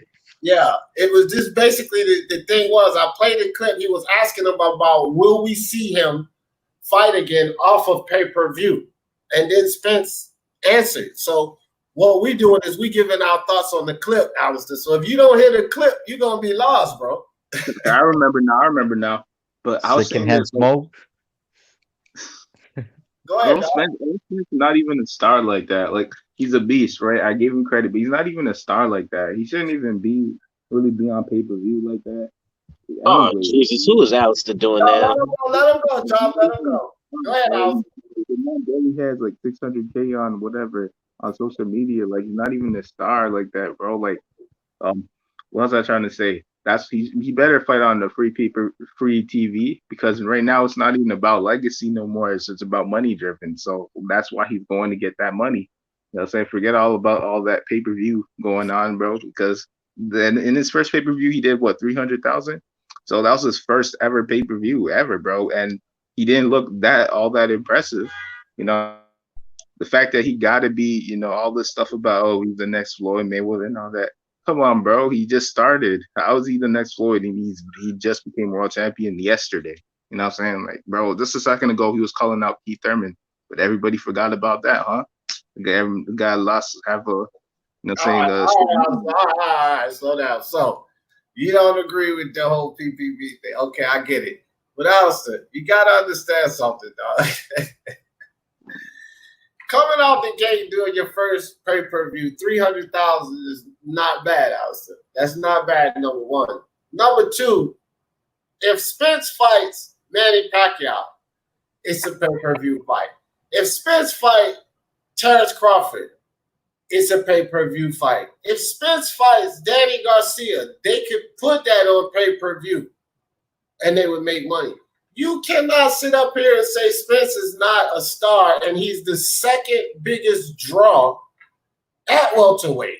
And the reason I say he's the second biggest draw because the first biggest draw at welterweight is Manny Pacquiao. But he is clearly the second biggest draw at welterweight. Yes, he's a star, Alistair. He is. He's not even close to Pacquiao, though. It's a big, way big margin. No. This is not comparing him to Pacquiao. Didn't you just hear what I said? He's the second biggest star because the biggest star, everybody knows, is Pacquiao. But being the second biggest star at welterweight and being able to draw pay-per-views, that means you're a star in this sport of boxing, Alistair. I don't know where you get off saying that Spence is no star. I mean, he might be a boxing star, but we're talking mainstream. You said he was the next Floyd Mayweather, not you specifically, but people were saying he was the next Floyd Mayweather. So where are those numbers? Co-signed by Mayweather. Yeah, he was co-signed by. Yeah, you're getting it twisted, Alistair. But anyway, Charles D, what you think? What you think about the free TV thing? You heard that clip, right? Yeah, when because I saw the interview. I had to leave the store and shit. My shit was still acting up, but you acted part of the video when he was talking about he'd rather fight on Free Fox than that question, right? Right. Yeah, that's a smart move. It opens up the fan base. More people get to see him for free, and then they get to judge if they want to spend that money on pay-per-view, depending on who he's fighting. I don't see that changing though. He's gonna need a partner to dance with. That's a fact. That's a fact.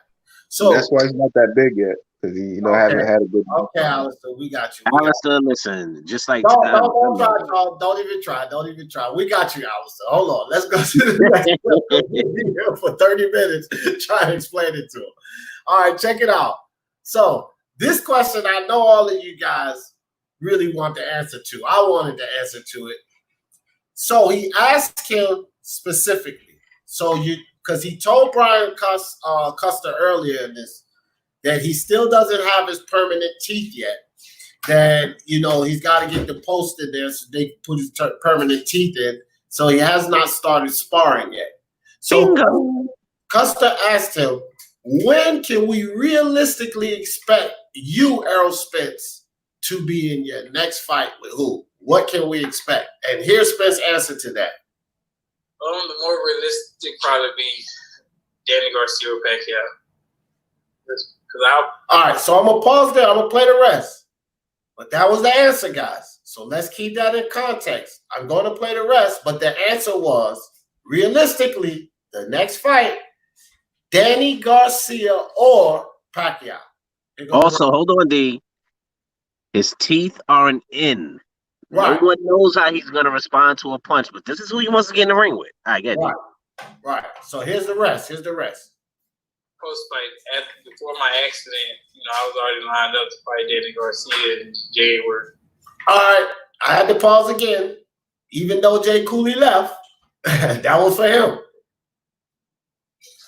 He was already signed up to fight Danny Garcia in January. Spence just confirmed what I said in that video. So you guys tell me this.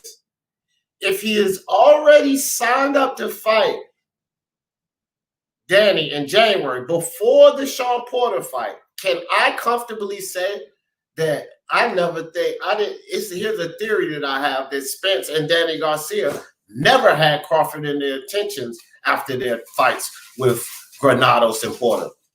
Can I say that and that be true? Because that's why I paused it on that. Here go the rest. Nobody got some accident.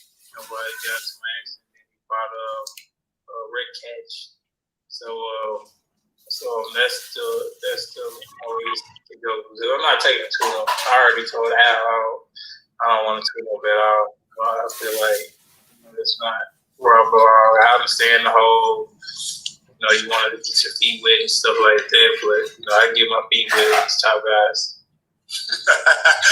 All right, so that's why I wanted to play all of that, guys. Okay, so he answered the question. Realistically, his very next fight will be with Manny Pacquiao or Danny Garcia. And he ended that with, I don't need or want a tune-up. I already talked to Al and say I understand about maybe you want to get your feet wet and test the waters, but he said he don't want none of that. So here's what I say about this, guys. I'm going to give my thoughts on it. I'm going to go around the panel. We can stop with the Crawford foolery. It ain't happening next. So say what you want, call him a duck, whatever you want to do. Don't make a video about it. For whoever watching this, don't even worry about it, because that ain't the fight that's happening next. The man clearly said, realistically, we can expect to see him versus Danny Garcia or Manny Pacquiao. And here's what I feel about that.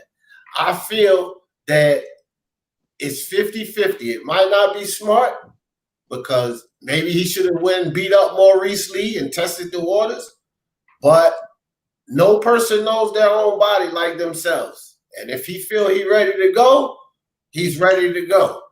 But there's more to that.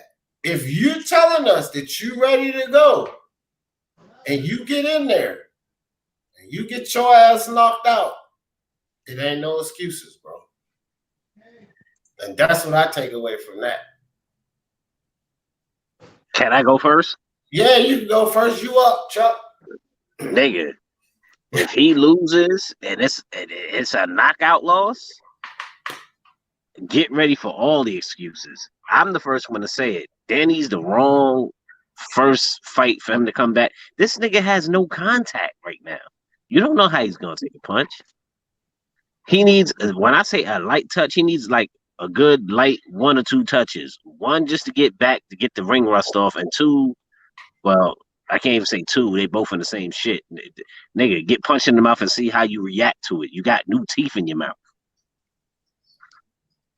You know what I'm saying? You going in there with arguably one of the hardest hitters at 147 who's active.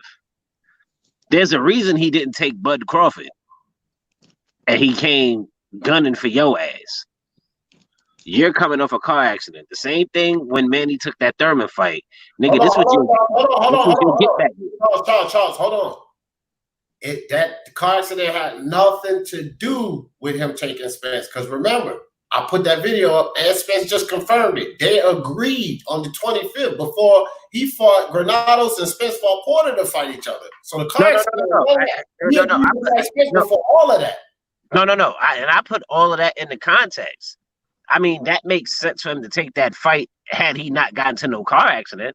Because if you look at it, in the welter, what best resume is Thurman, Danny, and fucking Porter, aside from Manny Pacquiao. So if Porter hadn't flipped, if Spence hadn't flipped the car and none of that shit, he was jumping in there, nigga. He whitewashing. He gonna whoop Danny ass.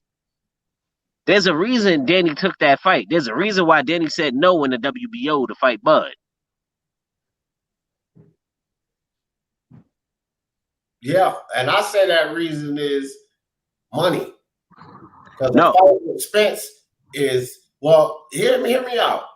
A fight with Spence, that's why I put that video up there, bro. A fight with Spence is more money, and you're still getting a belt than a fight with Bud. Danny Garcia ain't looking to be great, bro. He ain't looking to be great. But to get a belt means that his next fight will be a lot of money too. So he goes in that fight for more money against Spence because he's going to make more money fighting Spence than he's going to make fighting Bud. So he goes into that fight for more money with Spence than he would get for Bud. So he never entertained what Bud was sending him. I still agree with you that he don't want no parts of Bud on any level. I agree with that. But I'm just saying the motive was money. That's why they agreed on the 25th. Any of that shit happened. It was money because he could get more money in a fight with Spence, and it was more money and it was safer. So I agree with you. It was definitely safer in his opinion, but it was for more money and safer. You know what I mean? Yeah, but the funny thing is the shit would have backfired on him because it would have said Earl would have got the Pacquiao fight. That throws Danny in a motherfucking predicament Right. because now That's you're not true. getting Or that if he would have title. lost the Porter fight. Exactly. You know what I'm saying? You left millions on the table and a shot at the title for a fight that you wasn't even guaranteed. So say if Spence got that Yeah, Pacquiao look, fight. Joe, you break it up again, dog. You break it up again. Can you hear me? All right, you do it. All right, good. Because you was breaking up too. I couldn't hear you. What was the last part? Damn, you starting to break up again. Nah, you break it up, you going in and out. Oh, nah, I'm by the crib now. That's Yeah. why it's getting clearer. So you should be able So to hear me. anyway, I like I said, bro, we pretty much agree on that. Like, he don't want no parts of Crawford, that's for sure. But anyway, Jose. All right, I'm good now. All right, because we kind of veered off there. Jose, what you think about that last comment, bro? Yeah, if all you got to do is pay attention to the interviews and what's going on. We all knew he was never gonna fight Crawford. He had the fight signed already with Danny. Danny got into the ring and he said that he was gonna fight him next. And that just goes to show that these dudes, they ain't their own promoters, they ain't their own bosses. Because if I remember correctly, after the Mikey Garcia fight, Spence said that he was never gonna fight Porter because he couldn't sell out a family dinner. That he was gonna fight He did say that. Pacquiao or Crawford next. He said if Al don't give me Pacquiao, I'm fighting Crawford. I'm never fighting Porter. And what happened? He fought Porter. When That's true. when they asked him about Danny Garcia, he said, "Oh no, the tables have turned. I'm not fighting you anymore." And what happened? They they were scheduled to fight on January 25th. So this just goes to show who's really in charge over there, and it's not the fighters. And he was never fighting Bud. That was never his intention. As far as the Garcia fight, I thought it was a tough fight before the accident. Why? Because Danny Garcia, he gave Porter problems, and we all seen the Porter and Spence fight. That was a tough fight. That wasn't no easy fight. And Danny And also Garcia gave Danny Porter gave problems. Germany. However, right, they were all close fights, and Porter is actually more athletic than Spence. Spence, he ain't athletic. He ain't what's that word that people use? Slick. Spence ain't slick. No. Spence is flat-footed, just like Danny. They're both the same fighters. That's just my opinion. You could disagree, but in my opinion, Spence ain't slick. He doesn't fight on his toes.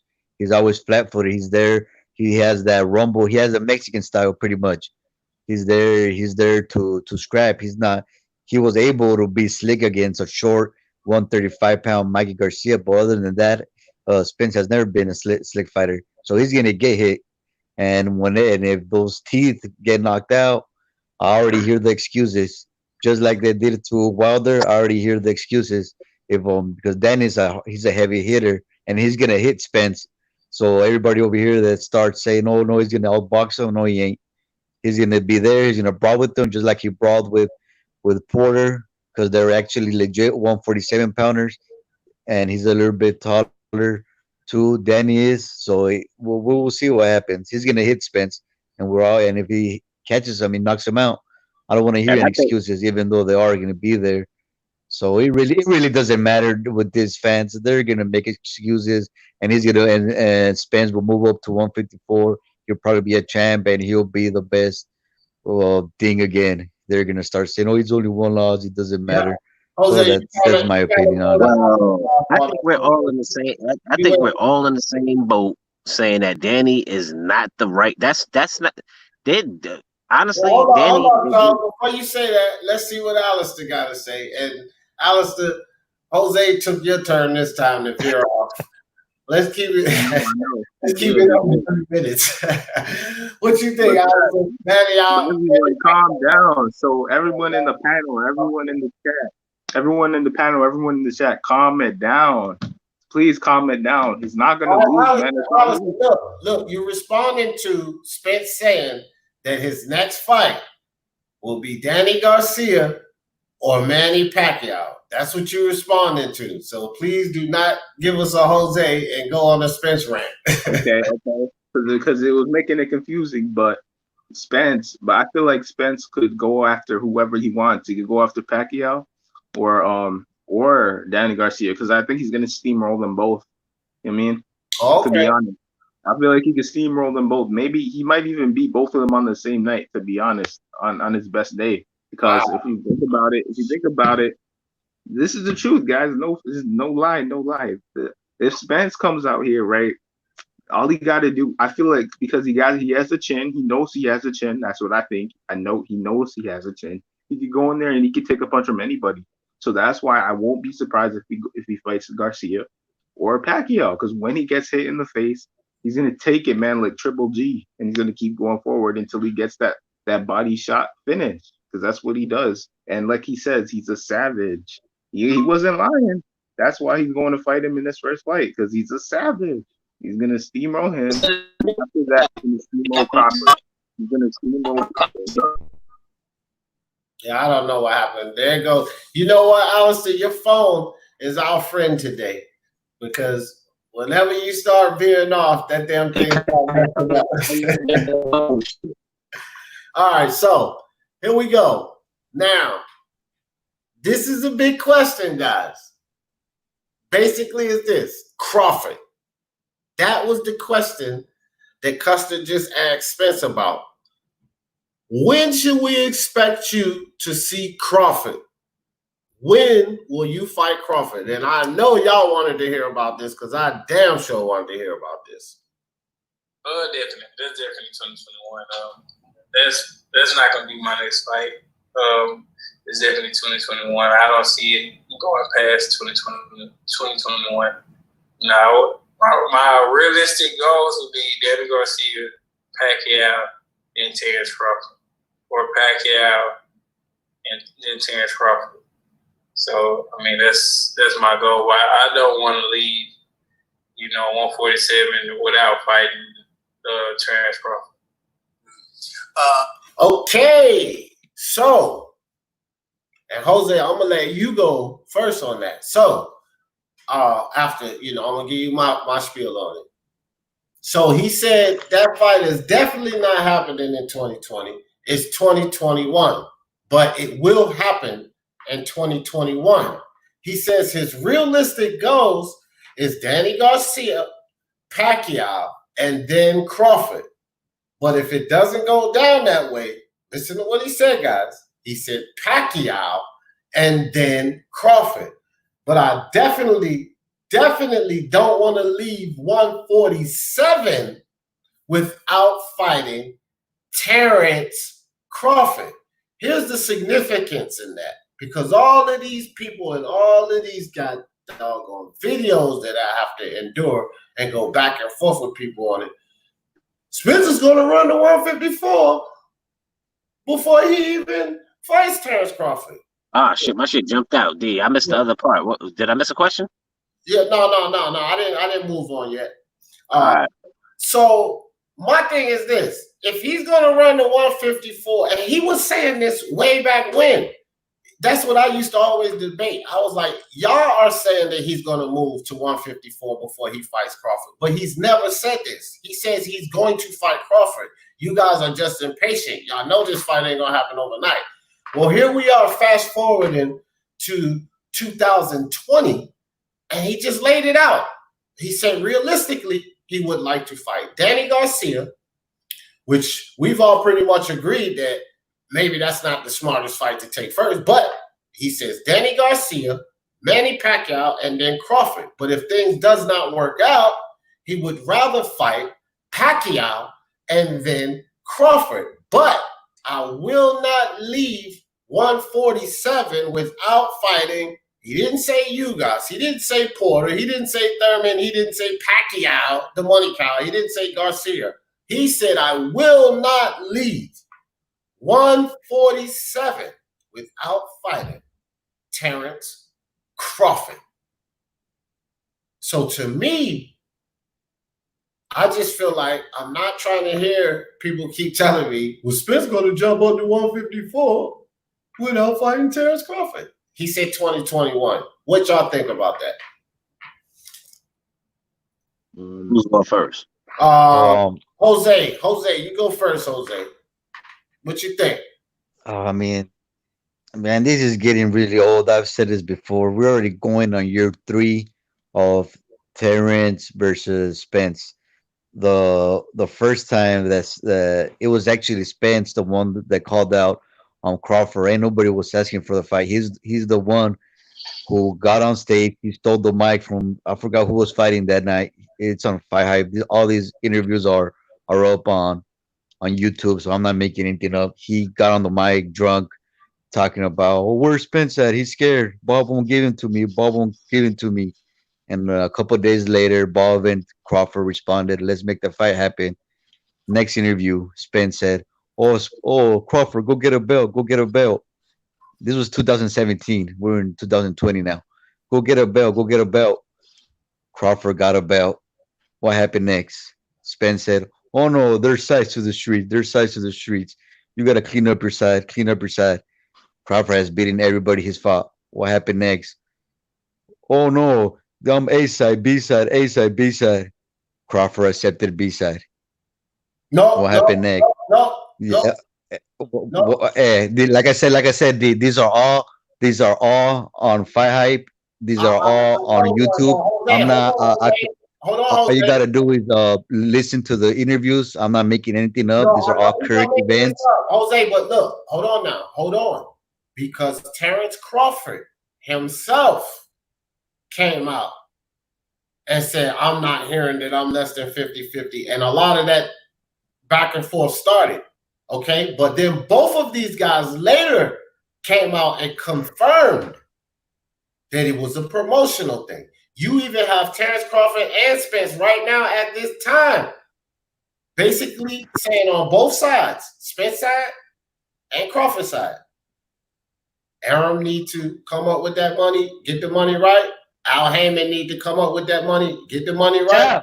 So you have to take all of that into context, Jose, when you say that Spence said, Crawford accepted B-side. Crawford never accepted B-side, Jose. Even if he may have said that or some report might have come out, both of these guys have confirmed that Crawford accepting B-side is not accurate. So we can't say Crawford accepted B-side because he didn't. Okay, that's all I'm saying, Jose. We can't say that he accepted B-side. Let's forget about the A-side, B-side. I'll give you that, even though the interview's out there. There's all these other stuff that he said that. You can't refute all this other stuff. Paul Bear won't give it to me. Go get a strap, sides of the streets. He still said all that. And at the end of the day, we're going on year 3 of this fight. And honestly, I'm like I said, I'm over it. This fight is never happening. That's one thing. And another thing, realistically, how many fighters have you seen that have stayed in the same weight division for he's going already on 7-8 years? Marvin Hagler. So I'm just talking realistically. How many? That's one thing. And another thing, even if he stays all his life at 147, he'll probably be the only boxer in history to stay at the same weight division for his whole life. Jose, I just gave you that fight is not happening. All-time great. He stayed at the same weight. What are you talking about? He's an all-time great. He's marvelous Marvin Hagler. He stayed at the same weight. It's not what you want to see, but you cannot trash it because Marvin Hagler became an all-time great staying at the same weight. You cannot just put everything on jumping weight classes. You can't do that. So I feel what you're saying, but it can happen. I don't think he's going to stay at 147 anyway. Nobody does. But you can't say that, he's staying at the same weight. No, Marvin Hagler stayed at the same weight, and he's you guys could keep on wishing and holding on for another 5 more years for that fight. But me, I'm moving on. I don't care for that fight. That fight is over. It's never happening. All right. That's pretty much all I got on that fight. You don't believe it. You say it's more. Keep on dreaming. All right, Charles Lee, what do you think? 2021. Jose said, hell no, it ain't happening. What you think, Charles? Crawford and Spence? Well, going on what Spence just said, like I said, he said Danny Garcia, Pacquiao, or Pacquiao Crawford, or if Paul fails, he wants to play Crawford before he leaves 147, and that fight happened in 2021. Do you think that fight happened? No. It depends on his first fight. If he can get Pacquiao to get that third strap, then that fight happens. Because there's nothing else. There's nothing. They can't go nowhere else. Right. Right. But if he can't get it, he has to do the bullshit runaround. Oh, my fault. No. Oh yeah, if he can't do it, and he has to do the bullshit runaround.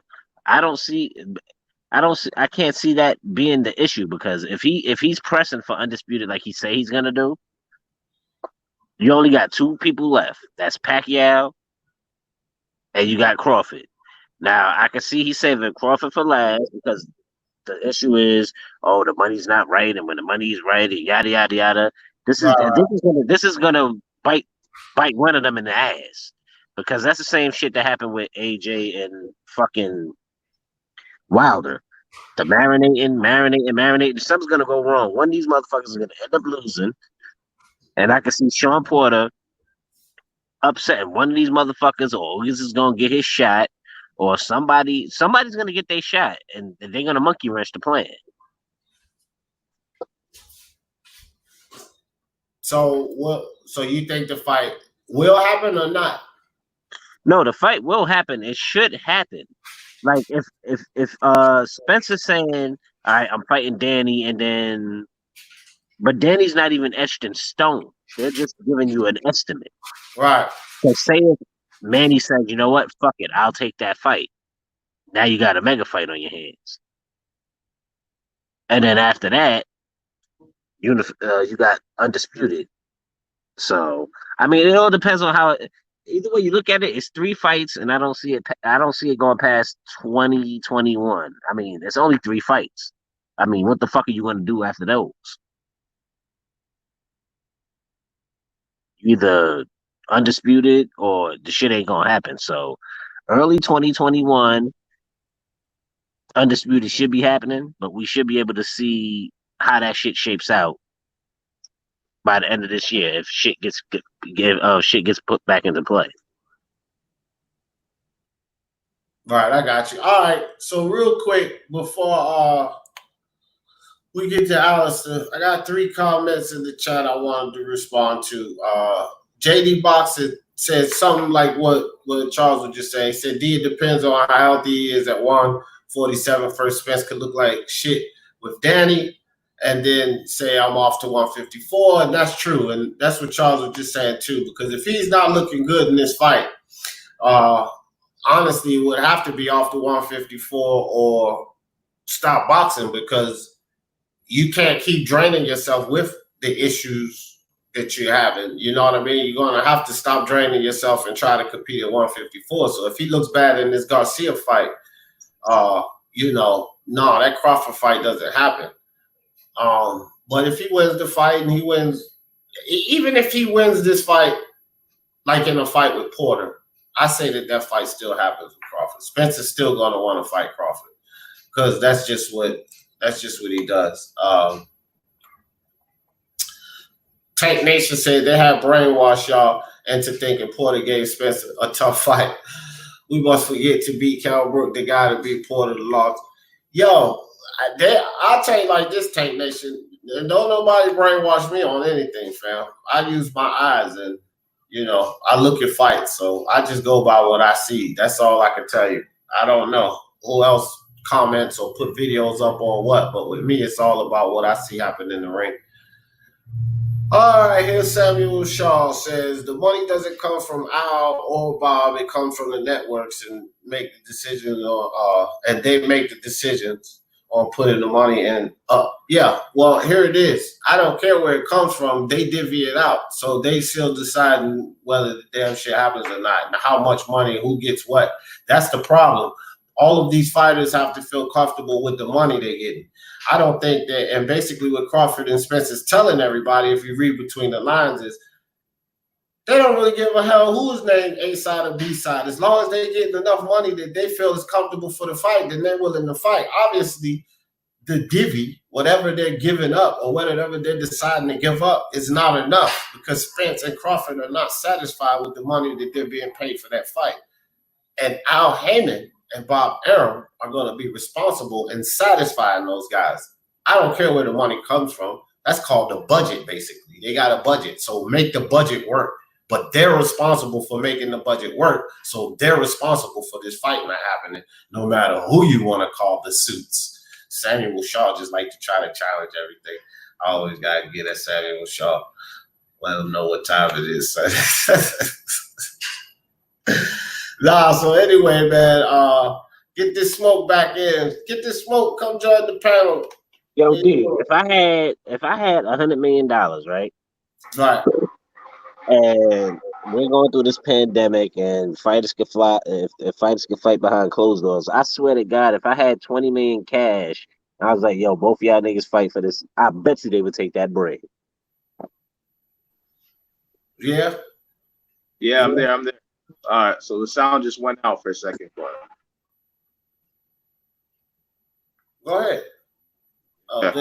Get this smoke. Nah, I paused because somebody was saying something. Yeah, I fully agree with Jose Yepes, man. I feel like Jose Yepes was telling straight facts. Why do I have to wait till 2021 just to see one fight, bro?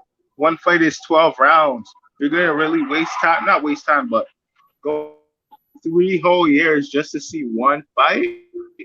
Come on, y'all. We gotta wake up, America. We gotta wake up, America. 3 fights, 3 years, just one fight. So I agree with this. Here's the thing, though.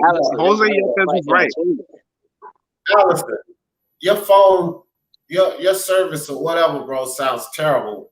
We can't barely even hear what's going on, bro. It's like stuff coming through the background. Or, I don't know, what you bootlegging off somebody's internet? Because we hear somebody else's conversation in between your conversation. Alistair, you got to get that straight, fam. I want you on, but I can't have all that ruckus, bro. We can't hear you or nothing you're talking about. I know I couldn't. Is that just me, or did that sound distorted to y'all? Nah, I heard him saying some shit about, well, we gotta wait 2021 for another fight. Well, if he gets the one mega fight, then obviously 2020 is when we're gonna have to wait for the next one if he gets Pacquiao or fucking Crawford. Right. 2021 is in 6 months. Right. That's what I'm saying. If he gets that one fight within these 6 months, we're gonna have to wait for that next fight for next year for Undisputed. Right. So here's the thing. Alistair, one thing I will say is this. Okay, one, he's in Canada, so that's why he keeps saying, you Americans wake up. Okay, that's number one. Alistair's Canadian. Number two, Alistair is a super huge MMA fan. So, Alistair, you have to understand this. Those fights don't come as early and often as in MMA. So just get that concept out of your mind, because a lot of times you come over here with boxing talk about, it's 2020. Why can't we get it in 2020? Well, I wasn't playing all of those clips, Alistair, for my health, bro. This is what the man is saying. This is what his plans are. If he plans on fighting Manny Pacquiao or Danny Garcia, either one of those guys, the rest of 2020, it's not logical to expect him to fight Terence Crawford in 2020. So you can't say it's 2020 and 6 months left. It's just 6 months, Alistair. That ain't happening. Not in the sport of boxing. Maybe in the UFC, you get a guy to fight and then fight 3 months later and then even close the year out with another fight. But that ain't happening in the sport of boxing, especially with a unified champion, Alistair. Forget about it. Okay? Now, 2021, the reason we would wait till 2021 is because we have no choice, you idiot. Alistair, you idiot. You get that one today. Hold up. This goes out to Alistair. Today, Alistair, you get it. Alistair, you idiot. We got no choice but to wait. For one, it ain't safe for Errol Spence to take a fight with Crawford this year coming off that accident. That's number one. Number two, it's not even in the man's plans to take a fight with Crawford before 2021.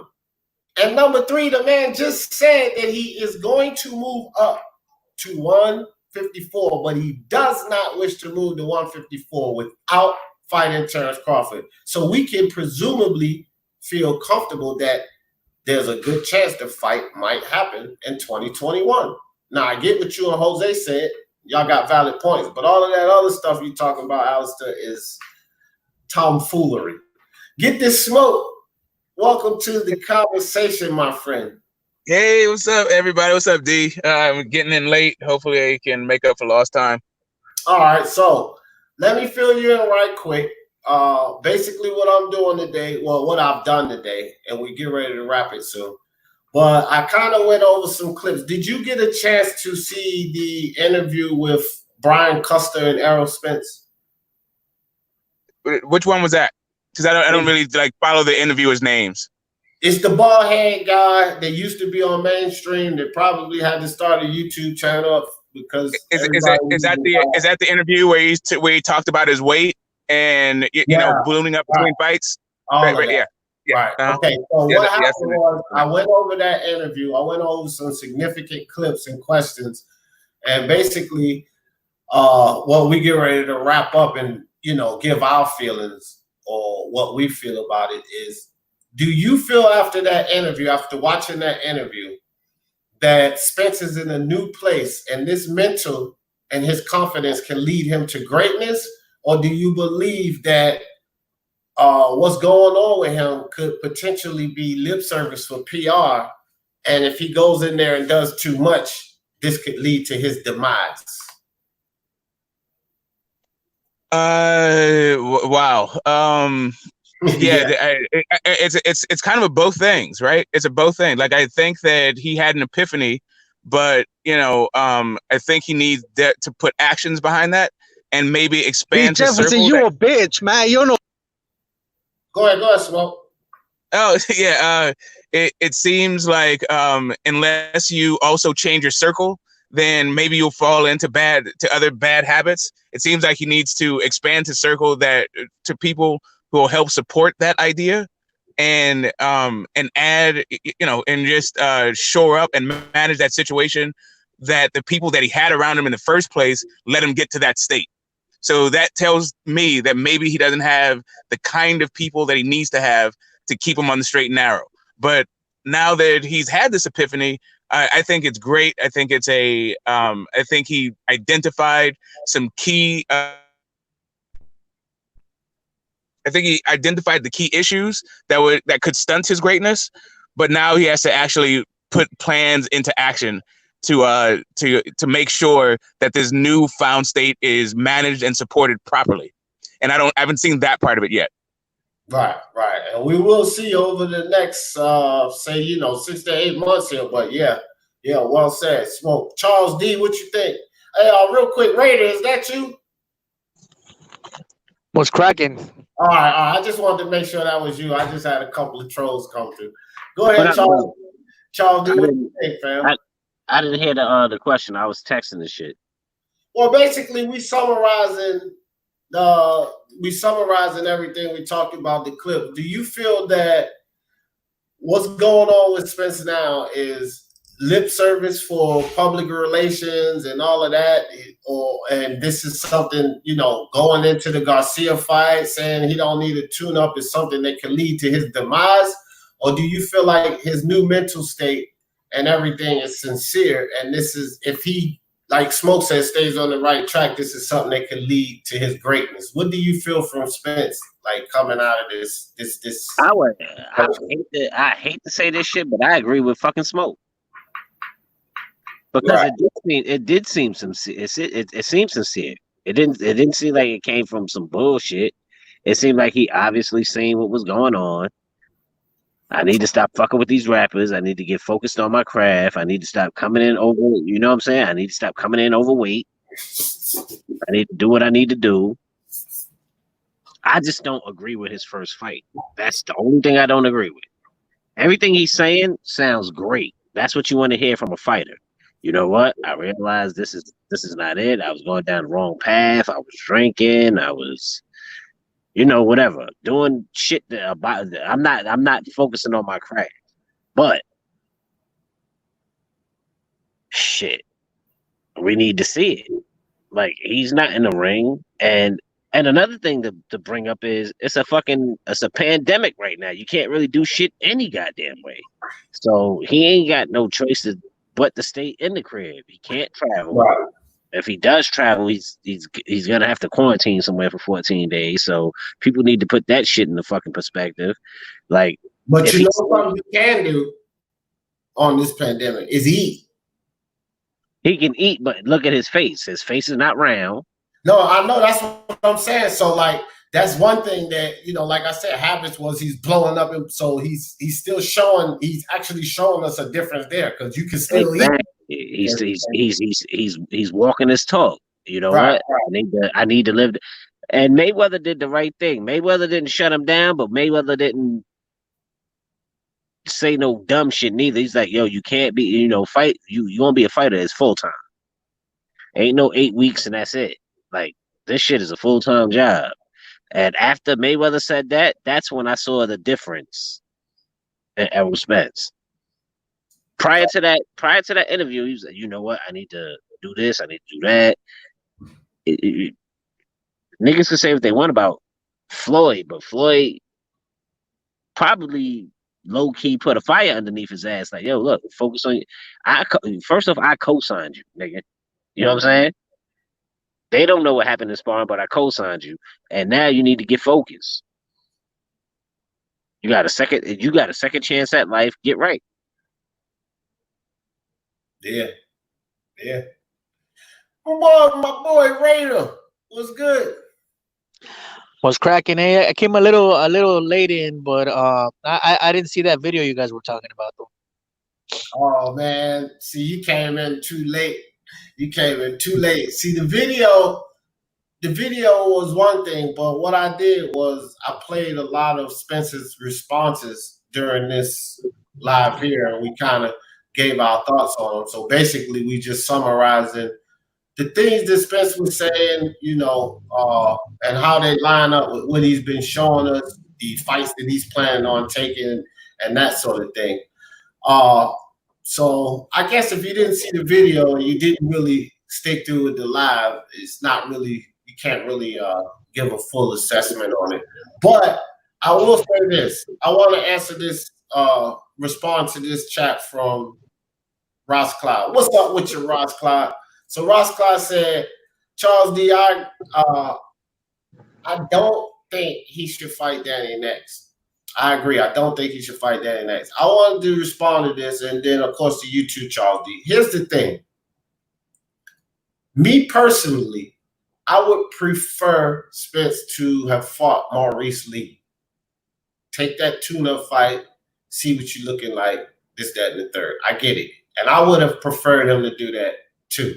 But if you're saying that you are back 100%, if you're saying that you have, because I didn't get to that part, I don't want to drag the live out, but later in that interview, Spence also said that he feels he has 3 fights left and then he's gone. So if this is what you're saying, then you can't mess around too much. And so he's deciding to put it on the line. And as an athlete, as a champion, a lot of times that's what they do. They put it on the line. Spence might be thinking to himself, if I got it, I got it. If I don't, I don't. But what I'm not going to do is I'm not going to mess around with it. I'm not going to pity-pat around it. I'm going to find out whether I got it or whether I don't. So he's taking Danny Garcia. He's taking Manny Pacquiao. And he's taking Terrence Crawford. And he's moving on. And I think, you know, that's what I'm pulling from this. That's what I'm pulling from all of this. I think Spence is in a. I mean, it's unfortunate what happened to him. You know, got in that accident, whatever, the DUI. But I think he's kind of in a win-win situation right now. If he fights anybody and he loses, he kind of has an excuse, I guess. What do you want to call it? And people would probably sympathize with that, like, oh yeah, you know what, you weren't ready, whether it's physical or mental. Either way, they're probably gonna, or he could say that, you know, he wasn't ready at the end of the day. And if he wins, then it just makes him have more shine. Yeah, that's true, but I don't think Spence himself is leaning on that excuse, because this is a clip that I did play.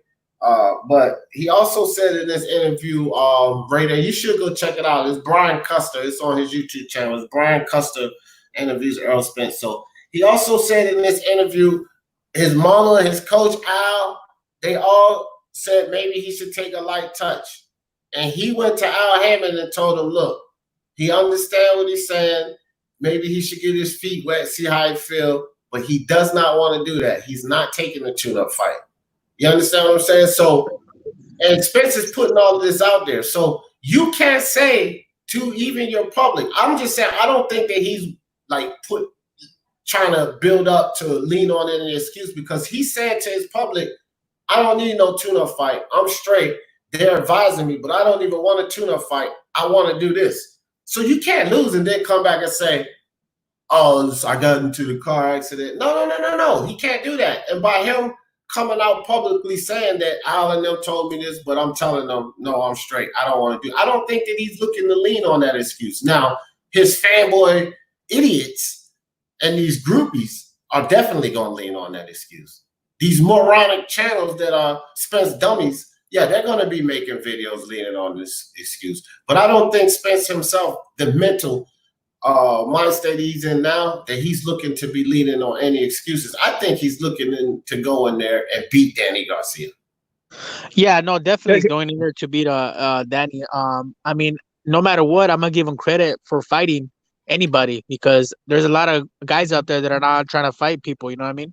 And him coming off that accident, whatever, he's over there trying to make good fights. Man, more power to him. That's what all of us fans want. You know what I mean? At the end of the day.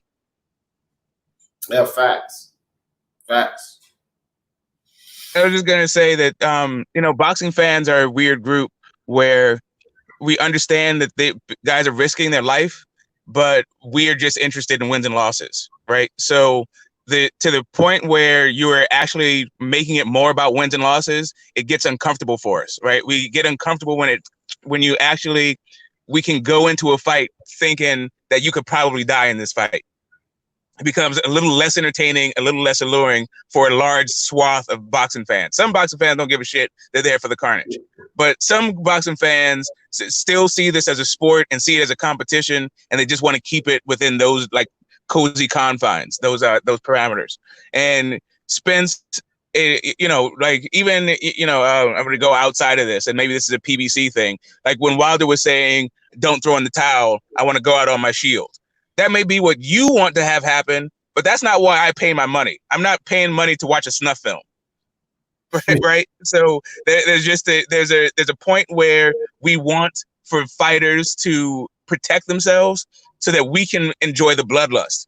But if we see a fighter not protecting themselves in the first place, that whole desire for bloodlust turns a little bit dark. Facts.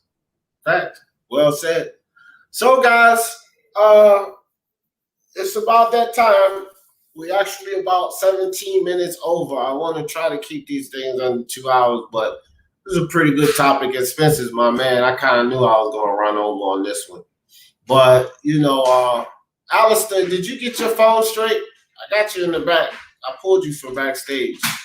I don't think you did. All right, well, Raider, I know you just came on at the end, bro, but you know how we always close it out. Give me some closing thoughts, fam. You could probably say what you feel about Spence next or anything. Just close. Yeah. I mean, I like Spence. You know what I mean? Was a good fighter. And everybody should, all the fighters should kind of like model himself kind of as far as the ambitions he has, as far as fighting fights, giving the fights fans what they want to see, trying to fight somebody after even what has happened, like Mikey Garcia moving up, fighting Spence, just learn from him, I guess, kind of, and to a sense, it's just, you know what I mean? But I came in kind of late, but yeah, man, that's all I gotta say for now. But yeah, thanks for having me on, man. I'll see you anytime, bro. Anytime. And Raider, just so that you know, if you can find a way to get in early, you can actually sit on the panel and have the discussion with us. No, just thanks for coming on, Raider. Smoke, my man. You came in a little late too, but I seen you in the chat though. But give me some closing thoughts, man. Yeah, and I actually know the interview, and I actually sent it to Raider. So the fact that he is unprepared today is on him. But yeah, anyway, I'm just messing with Raider. Yeah, no, Spence is I like the guy a lot. I like what he's saying. Boxing isn't a job, and that guy is the head of a corporation for real.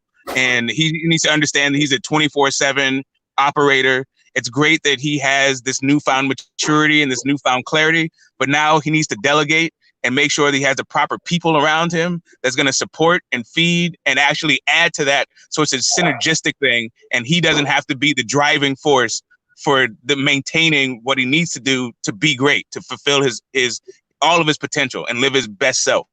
Right. And that's really the only thing. Like, I love his words, but let's see if he's adding people to the team, and let's see how deep this resolution goes and his newfound conviction. Yeah, for real. Well said.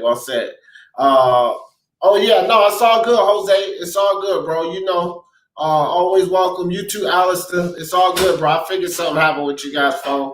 We was getting to the point to wrap it up anyway. So, guys,